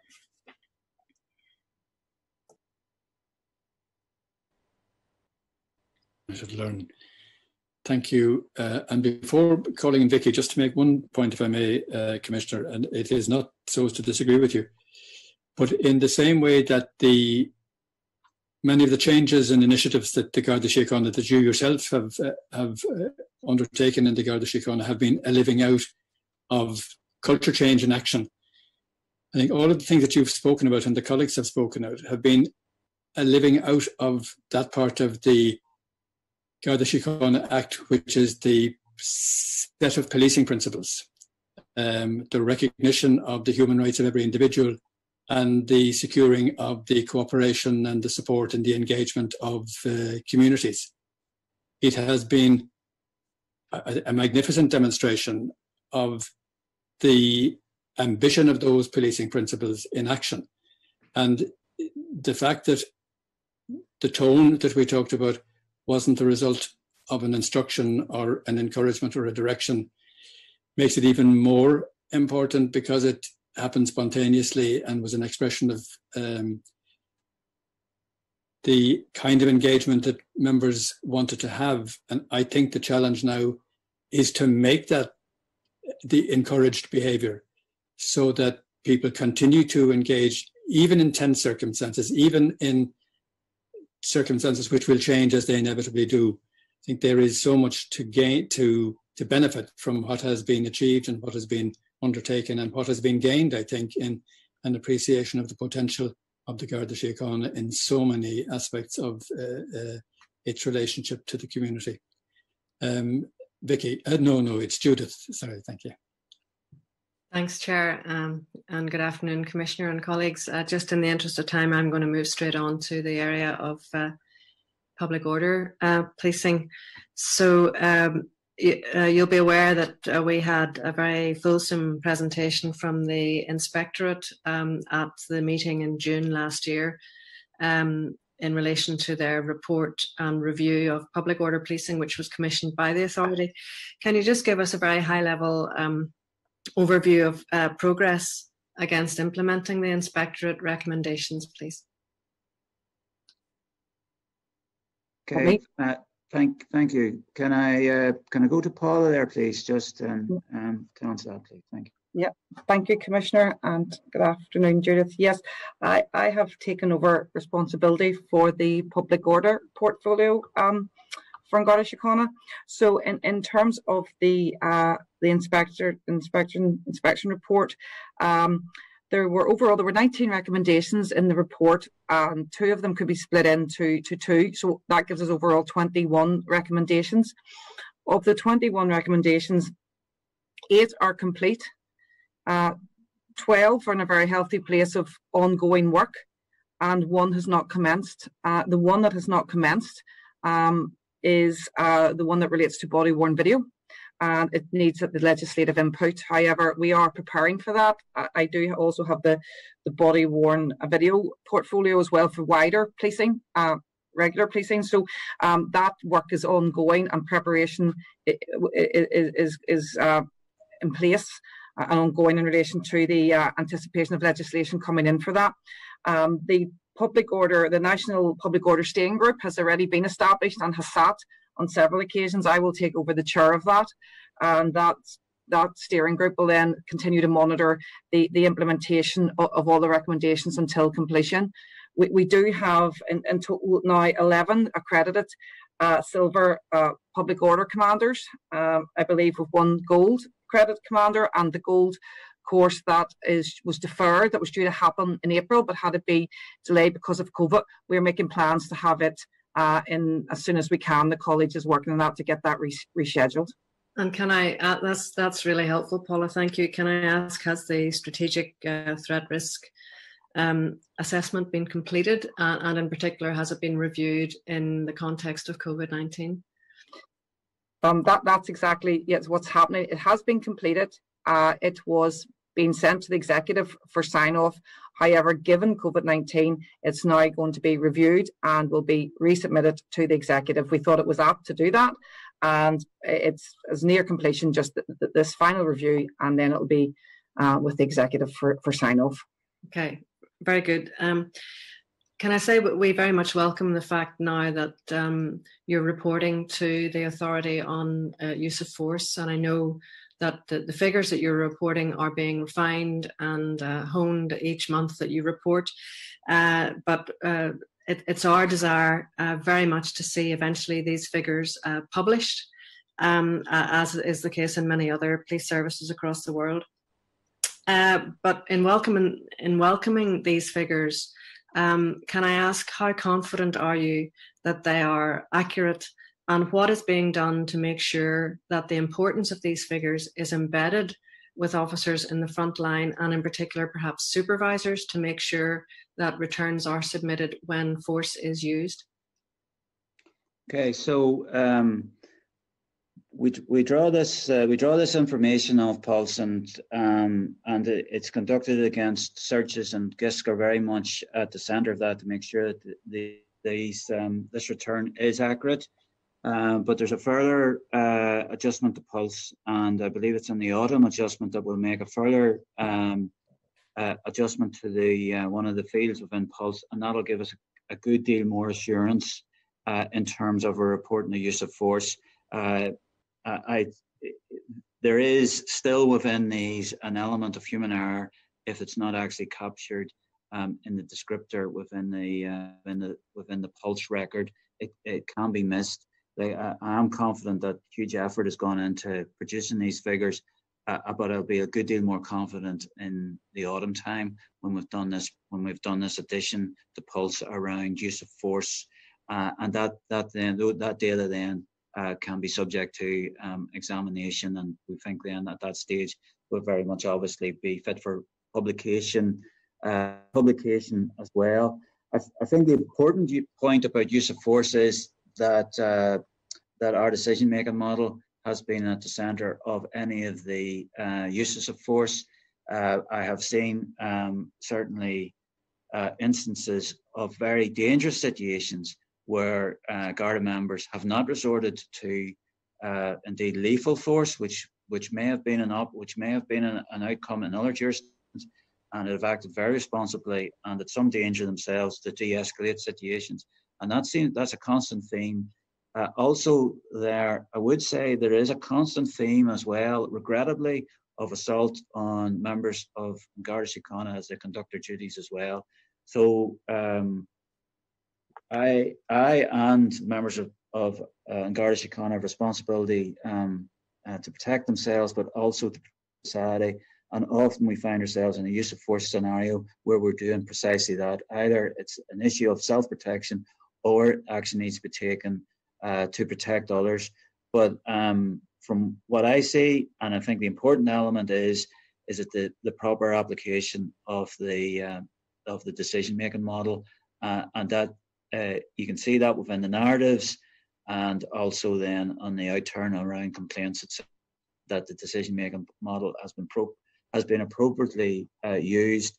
And indeed, I had promised Bob to send him an account of a very tricky situation, very difficult situation, and I will send that on so that authority members can see just some of the scenarios that members are facing and not resorting to either deadly force or and in effect in ways to de-escalate a situation. It's really good to hear that the decision model is being used in that sort of context. Can I ask, whenever officers are being trained in the use of various tactics, whether it's baton, whatever the tactic might be, that are they also trained in the recording, and is the data collection point emphasised during the training? Well, certainly the accurate recording of information on Pulse and including these incidents is emphasised at all points in training, and it is also very much emphasised that when one uses force and you're in that situation, you're going to have to be able to explain that and be able to provide thorough explanation as to the circumstances you find yourself in, and then your rationale then for the use of force, and that should be set against the decision-making model. So that is emphasised, yes. And I have to say, it was very good to hear your comments about the Code of Ethics and the signing up to the Code of Ethics. And just to ask a specific question about the public order units. Given the impact on public confidence that disproportionate policing of public order can have, are you aware if all the members of the public order units have signed the Code of Ethics?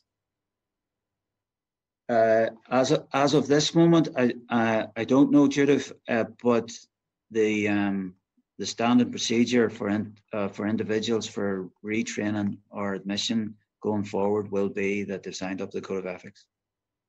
Okay, just two very quick last questions from me, although the answers may not be quick. How confident are you then, given what you've said about the training, the oversight, the supervision, the reporting, etc., that use of force within the Garda Síochána is necessary, proportionate and legal? Well, I have actually great confidence in that. I would say the great majority of use of force incidents, I certainly would see those where a taser, firearm, or indeed there's been some form of confrontation where a member of Garda Síochána has been injured. In terms of civil actions, all of those come to me as well, and I would examine those too. So, and also then obviously then discipline issues. So I do have a good insight into the use of force. I think the figures have actually added to that in terms of just knowing what the actual global situation is. And so I do have confidence around the approach of members to these confrontation type scenarios and the application of their training around de-escalation, but also then, as you say, the proportionate and necessary use of force if required. And the final question for me, Chair, if I may, is just to ask, when do you expect that all the recommendations of the Inspectorate report will be complete and implemented?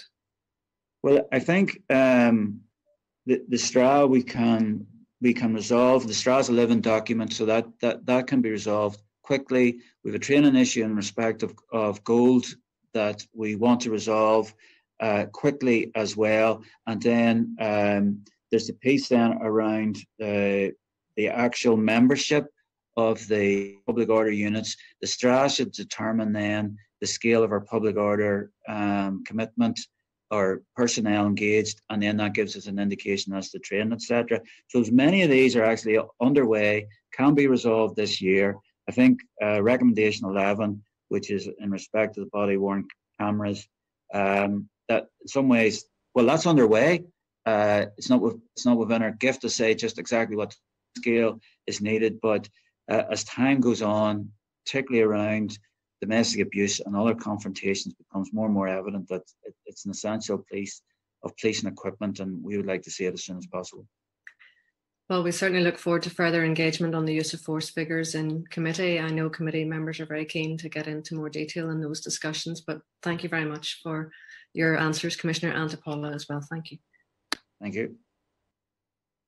Thank you, Judith, and thank you, Commissioner and colleagues, on that. And the final item on the agenda today is roads policing and driver training, and Valerie is going to take those questions. Valerie. You're muted.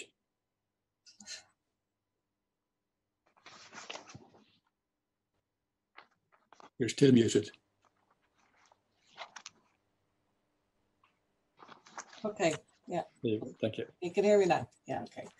Okay. Roads policing and driver training, and they're areas we've discussed before, so it's very much getting an update. I think there's a few questions. The first really is just to catch up on the Crowe-Horwath recommendations. There's been a lot of engagement, I think, at an executive level, but I'm just maybe asking as an overview, Commissioner, or maybe it's Assistant Commissioner Hellman. Good to meet you. What's your sense at this stage of the extent to which the poor practices highlighted in the report have been at this stage substantively addressed? Can I look to Paula, please? Thank you. Thank you, Commissioner.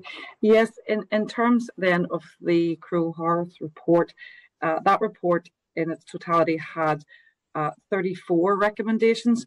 Of the 34 recommendations, 18 have been finalised and completed. So I think that in itself shows the commitment of An Garda Síochána to progress the learning and the recommendations that were identified within the report. Of the other 16 that are open, work is ongoing. They are broken down that 6 are multi-agency recommendations and 10 are solely the responsibility of ourselves in An Garda Síochána. And really, of the 10 that we own solely, again, within that, the assessments and the recommendations, 7 of them are proceeding within time frames. 3 are slightly off target, but they are still, work is ongoing, and it's relation primarily to the mobility devices. So I think the work that has been done to show really both of those have been finalised, and we did have a separate meeting with some of the members of the performance committee in relation to that. The work that's been done to finalise those, I think, shows our commitment. Okay, I think it's really good to hear about progress. And the 3, I noticed you mentioned 3, the sort of 3 that have progressed least are related to mobility initiatives. I might come back to that in a minute. Just on all of that, I know there's been really good engagement between our team at the Policing Authority and yourselves, but I'm hearing that there might be some issue about some written information we're expecting in. So maybe, Helen, you might chase that up for us. I think that'll help us greatly in terms of our oversight and our reporting of the progress that's being made as well, if we can get that formally from you. But well done. Yeah, it's good to hear the progress is being made. On the multi-agency front, well, I won't ask you today what agencies and how, but maybe at a separate forum, I might probe that a little bit and see if there's anything, for instance, that the authority may be able to do. Okay, just to move on, the next area I want to ask about is driver training policy. So we understand that the driver training policy is currently under consideration, and that the recruitment process for Garda driving instructors, as well as procurement for driver training, that they've been paused due to COVID considerations. I might come back to the COVID and the pausing in a minute, but first of all, could you give us maybe an overview of the policy's main provisions? What direction is this going in now? Yes, so in terms of our driver training policy, we're very much in the recent weeks looking to see how we can take the opportunity with things have been paused slightly wider across the organisation because of COVID. So our key principles are in terms of both looking at the length of what the driver training course will be, and that's a reduction from 3 weeks to 2 weeks. And then within that, how we can merge both existing training that's available, primarily the emergency service driving standard training, with then a bespoke training relevant to An Garda Síochána. And it is, you talked about recruitment, it is, as the Commissioner talked about earlier, looking at workforce modernisation. So we will continue to look at how we develop this through the lens of how we both recruit our own staff within An Garda Síochána, but are there opportunities to do some workforce modernisation? So we'll be looking at that through that lens. It is a piece of work that we're committed and we need to deliver, and certainly we have a superintendent that is going to review the work done so far, and we will aim to have this back before the executive as soon as we possibly can for their sign off. Okay. Does the policy support your work overall in terms of setting out requisite numbers of members who will be trained to appropriate levels? Is that determined in the policy, or how will you determine that? Well, again, we're not, the policy, it's more the high level. So the numbers are something that we, of course, will need to look at organisationally and need to look at very much alongside our colleagues both in regional and uniform, but also specialist roles. So it does look to identify the risk-based needs assessment. So officers who need the basic driving course only, then increasing to the standard, which would be what our regular teams would do, and then looking at, yes, moving on to advanced driving. So we would be looking at that on a needs basis. It's not a one model fits everyone, but it is also capturing, and some of the work we need to do is where we have our people already, where they're already trained, and that will be very much working, especially for the regular teams and the community policing teams as well. Sometimes community policing, we sorry, I need to cut across you. We've seen in the past, and I mean it happens all the time, that initiatives can be delayed because of pressure on training resources, and we've had issues in training generally, obviously with COVID, but also on the driver training front. So have you been able to coordinate this policy with the community policing framework and the fleet strategy? Are you confident that they're all aligned? Well, as the roads policing AC now, as AC for roads policing and community engagements, and I have a portfolio for community policing, I can assure you there will be, yes. You're talking to yourself about that one and the fleet strategy, okay. Yeah. In terms of with COVID, as we said earlier, it's been a great opportunity for learning in all sorts of areas. Has been any learning in the approach to driver training from the COVID experience? Well, I think very much from the driving aspect is really how we've had to respond to the emergency situation, to have people, as we've redeployed people back out to do as was the COVID checkpoints, and back out to deliver our the work that the Commissioner's been talking about that really local community support and engagement. So it's how we did that, and really what it has identified then is the importance of how we have a good sustainable model for the CBD1. That's for your basic training model. So we had to do, as the authority are aware, the emergency authorisation that the Commissioner had approved for the special designation because of the COVID operating environment, and for a short time we reintroduced Chief's authorisation, and that was because we had to do that given the exceptional circumstances we were in, the pandemic. But the learning from that is how we ensure then that we now, as we are looking at reviewing how we move from that to ensuring the people we have doing that are the basic driving or basic driver trained. Okay. Just anecdotally, actually, a local in my own neighbourhood, one of the sergeants was telling me that their experience has been that the new community vehicles, people have approached the vehicles in a much greater sense than they might have in the past, and it's an interesting one to hear. It's almost a mobile little police station at this stage, I think, from some people's perspective. So be good to watch that one. Just it's probably related to COVID as well. The whole thing of driving on Chief's permission we discussed before some time ago, before you were here, and you know the practice had largely ceased. But it's obviously had to be reinstated to some extent during COVID. What's your assessment of the governance arrangements around that? And are you happy? Are you satisfied that Could I help Paul out there, because she might have been part of all the conversations there's been about this. So the practice was actually stopped on the 1st of January. And then when we reintroduced the hire vehicles, now the hire vehicles are the ones which just have the white marking on them, Garda. Now they have no blue lights or two-tone horns, etc. They were just primarily for community policing, and we reintroduced then Chief's permission for those vehicles.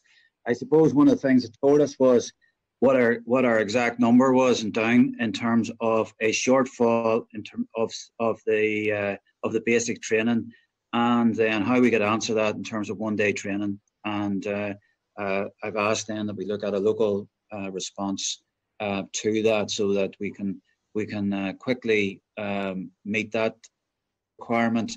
Reducing the training for CBD2 from 3 weeks to 2 weeks is also significant, because we should be able to split that week as well between the type of training, the type of trainer engaged, even at this moment in time, so that we keep the second week for the Garda member supervised, so that the vehicle can be driven in pursuit type scenario as well. So as progressed, there's a plan coming together, and I think then again the pandemic has shown us precisely, I think, what the demand is. I'm not sure that the hire vehicles, they are hard vehicles. It'd be a substantial outlay to purchase them all. We just have to see where we are in our budgetary position before we could make any plan? undertake on that.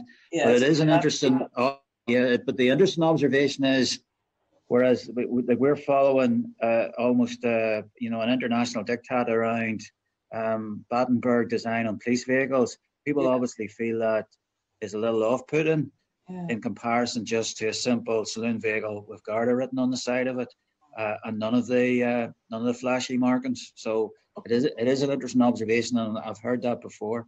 Yeah. Is your plan to maintain those community vehicles?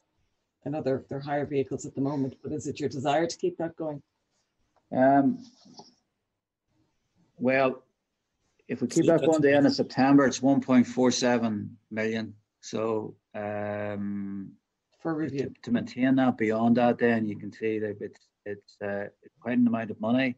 But it does actually highlight the need for a community police, more appropriate fleet, as opposed to all Battenberg patrol vehicles there. There's something about them which makes them visible as much as the Battenberg or flashy design model. I suppose they're new, and the whole presence of police in a different way is part of this new view.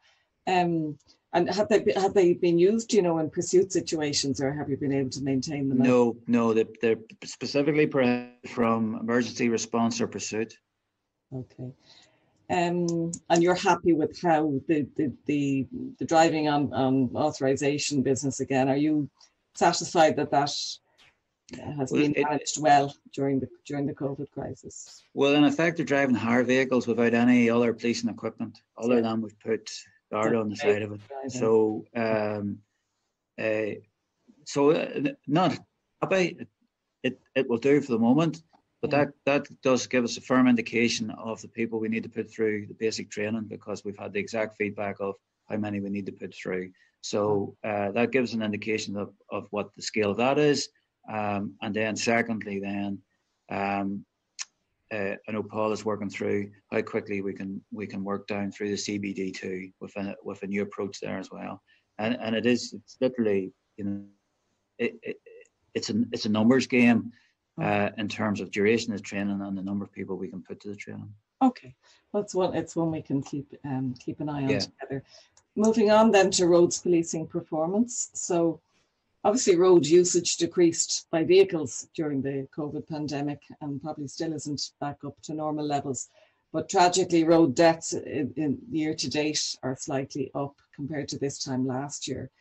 Have you any concerns, policing concerns, about this increase, and any observations generally? Well, in the first place, we have seen the number of collisions, killed and seriously injured collisions has reduced, and some of the increase in fatalities were at the very beginning of the year when we went through a particularly bad period, January, February, and March. At the same time, right through COVID-19, we've made some very significant detections for excess speeds, huge. People going at huge speeds, really inappropriate speeds. And I think that some people felt the roads were clear, so that was okay for them to put their foot down. And they were detected as well. But I know Paula, together with the Road Safety Agency, launched a campaign again, just to highlight to people there's more on the road. Pedestrians and cyclists are at risk. Pedestrians are disproportionately represented in our fatalities this year, and we also then are going towards a society where there's going to be more cyclists, and all motor vehicle users need to be aware of the changed circumstances that we're in. So we are quite concerned overall for road safety. If there's less use of public transport, more use of cycles, and probably if there's less use of public transport, there'll be more use of motor vehicles. It's not actually a good scenario in terms of overall road safety as well. So we are very conscious of that and playing our part to get others around road safety. Paul, is there anything else there? Commissioner, I think you've covered that. Yes, and as you said, it's fatalities. Unfortunately, were one death up this time last year, and you know, even when you talk about those statistics, remember behind every one of those is a grieving family. So yes, and fatal collisions have increased by 6, but all other categories of road traffic collisions have reduced. And the Commissioner has said, yes, that you know we do always look at this to see what are there any areas we need to look at, and it is pedestrians have increased. But actually, of the increase in cycling, and we're seeing e-bikes as well, and myself, on the increase. Are there any plans to do a public awareness campaign around safety? I know it should be predominantly the Road Safety Authority, but are you working with them at all on the particular issue of cyclists and e-cyclists, which is kind of an emerging area, really, isn't it? Well, that's something we will continue to work with them on. When we did launch the campaign about the reopening of the roads, that was our key messaging, was that the road networks are looking different right across the country, but especially if you're in city environments, there will be shared road space with public pathways and cycle lanes. So get to know those, and for all, and really a responsibility on all road users, you know, not to be distracted by mobile devices, to comply with road signage. And it really is a shared responsibility, because we are sharing more space. And again, it's right across the country, because while maybe with more shared roadways in cities, yes, in country areas, rural areas, we may have more people walking in rural roads and with more cyclists. So we will continue to work closely with the Road Safety Authority as this happens, because I do think, yes, our road space is looking, and our road usage is looking very different than what it was pre-COVID. So there's extra complexities to roads policing. The complement of staff still at the end of last year hadn't reached the target, and then everything's been impacted by COVID. Where do you see yourselves in terms of reaching the desired complement of Garda members on roads policing specifically? Well, figures in front of me now. You probably don't in front of me. Yeah, I haven't got the figures directly in front of me what the present strength, but we did transfer further into roads policing in January. There was a proposal, in effect. You know, there was a mass movement of people proposed on the 31st of January or 30th of January, or 30th of December, and actually that had been a bit of a disaster for us operationally. So that was spread out over the coming 4 to 6 weeks that followed that. I do think there's a case to be made around productivity as well. We are providing additional equipment, updated equipment, including the mobile devices. So there is a case to be made around what is the impact of roads policing.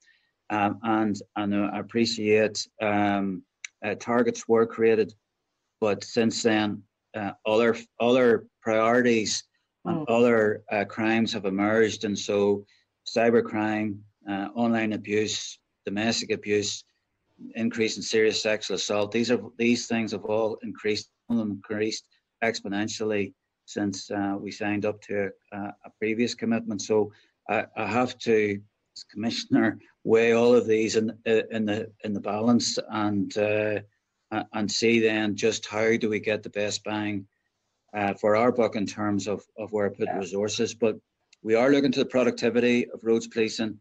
We have given them additional equipment, and I think it's within the productivity, their productivity, that we seek to make an impact. I'm told, I don't have the source in front of me now, but a recently published UK report on roads policing and road safety found clear evidence that specialist roads policing is effective, and that there's a causal link between levels of enforcement in respect of lifesaver offences, and you know this obviously. So I think it's something it's yourself. Well, Valerie, I would say, in Garda Síochána's defence and my defence, our investment in policing wouldn't be matched by any comparable group of UK forces. They're either singly or if you brigaded them. That we have maintained roads policing far in excess of what would be the norm in GB. Okay, that's certainly good to hear, and we work through with this in the future. But I suppose what's important there is the targets were set. They weren't met at the end of last year. Another 130 odd were to go in. Then COVID happened, and that we don't lose sight of that original intent, albeit you've other demands on resources. But we do appreciate you to keep it balanced as well. But I think that comparative measures with other jurisdictions are very useful too. Just nearly at the end, the roads policing and the operating model. Can you just tell us what's the progress in terms of the new operating model and where you see roads policing working and integrating with community? So we're told the model envisages policing and community engagement operating under the same hub. So just wondering where is that at really in terms of the implementation? Well, overall with the operating model, we've paused in part the divisional implementation. We've finished off the work that we've started.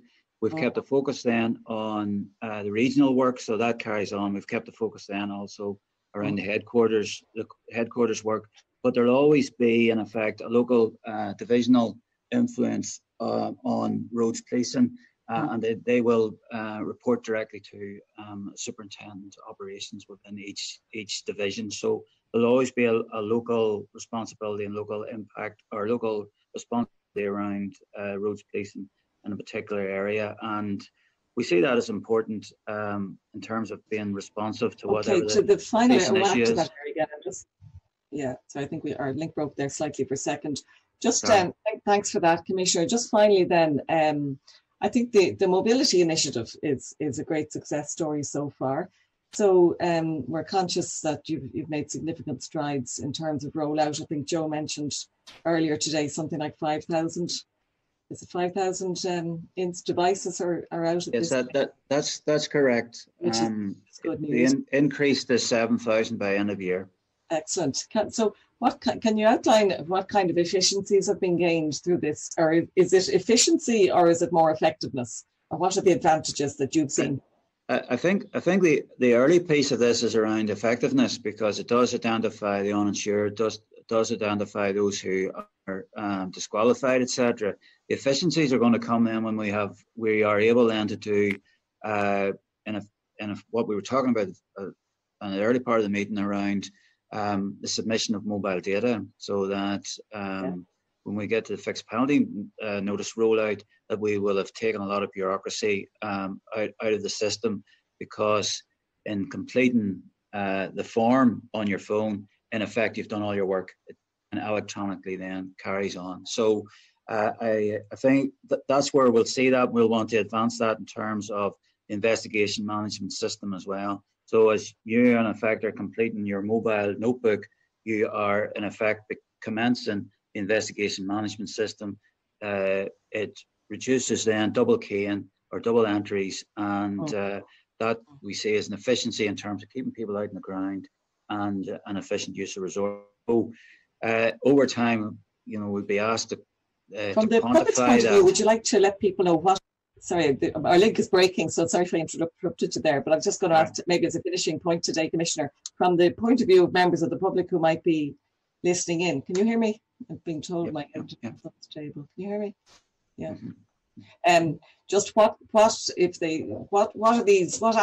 are being used at the moment on these mobile devices, and what's coming down the line in terms of further functionality for Gardaí on the ground?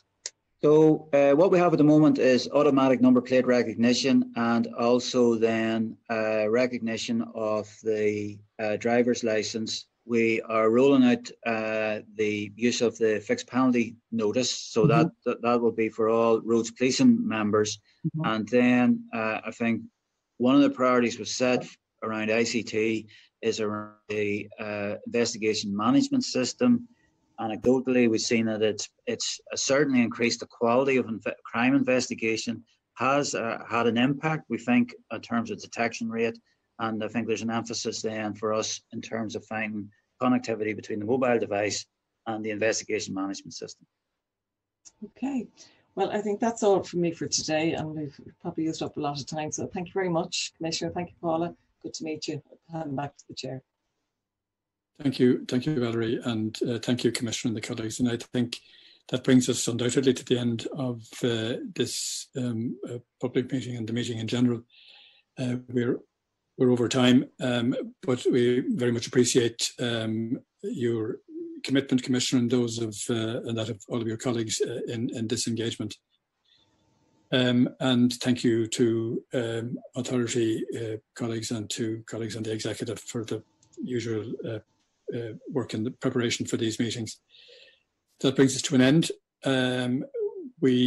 Our next public meeting will be in September, when I hope we may be able to meet physically present to one another. But let us at least entertain that wish between now and then, and see what fate has in store for us. Thank you all very much. The meeting is now concluded. Thank you.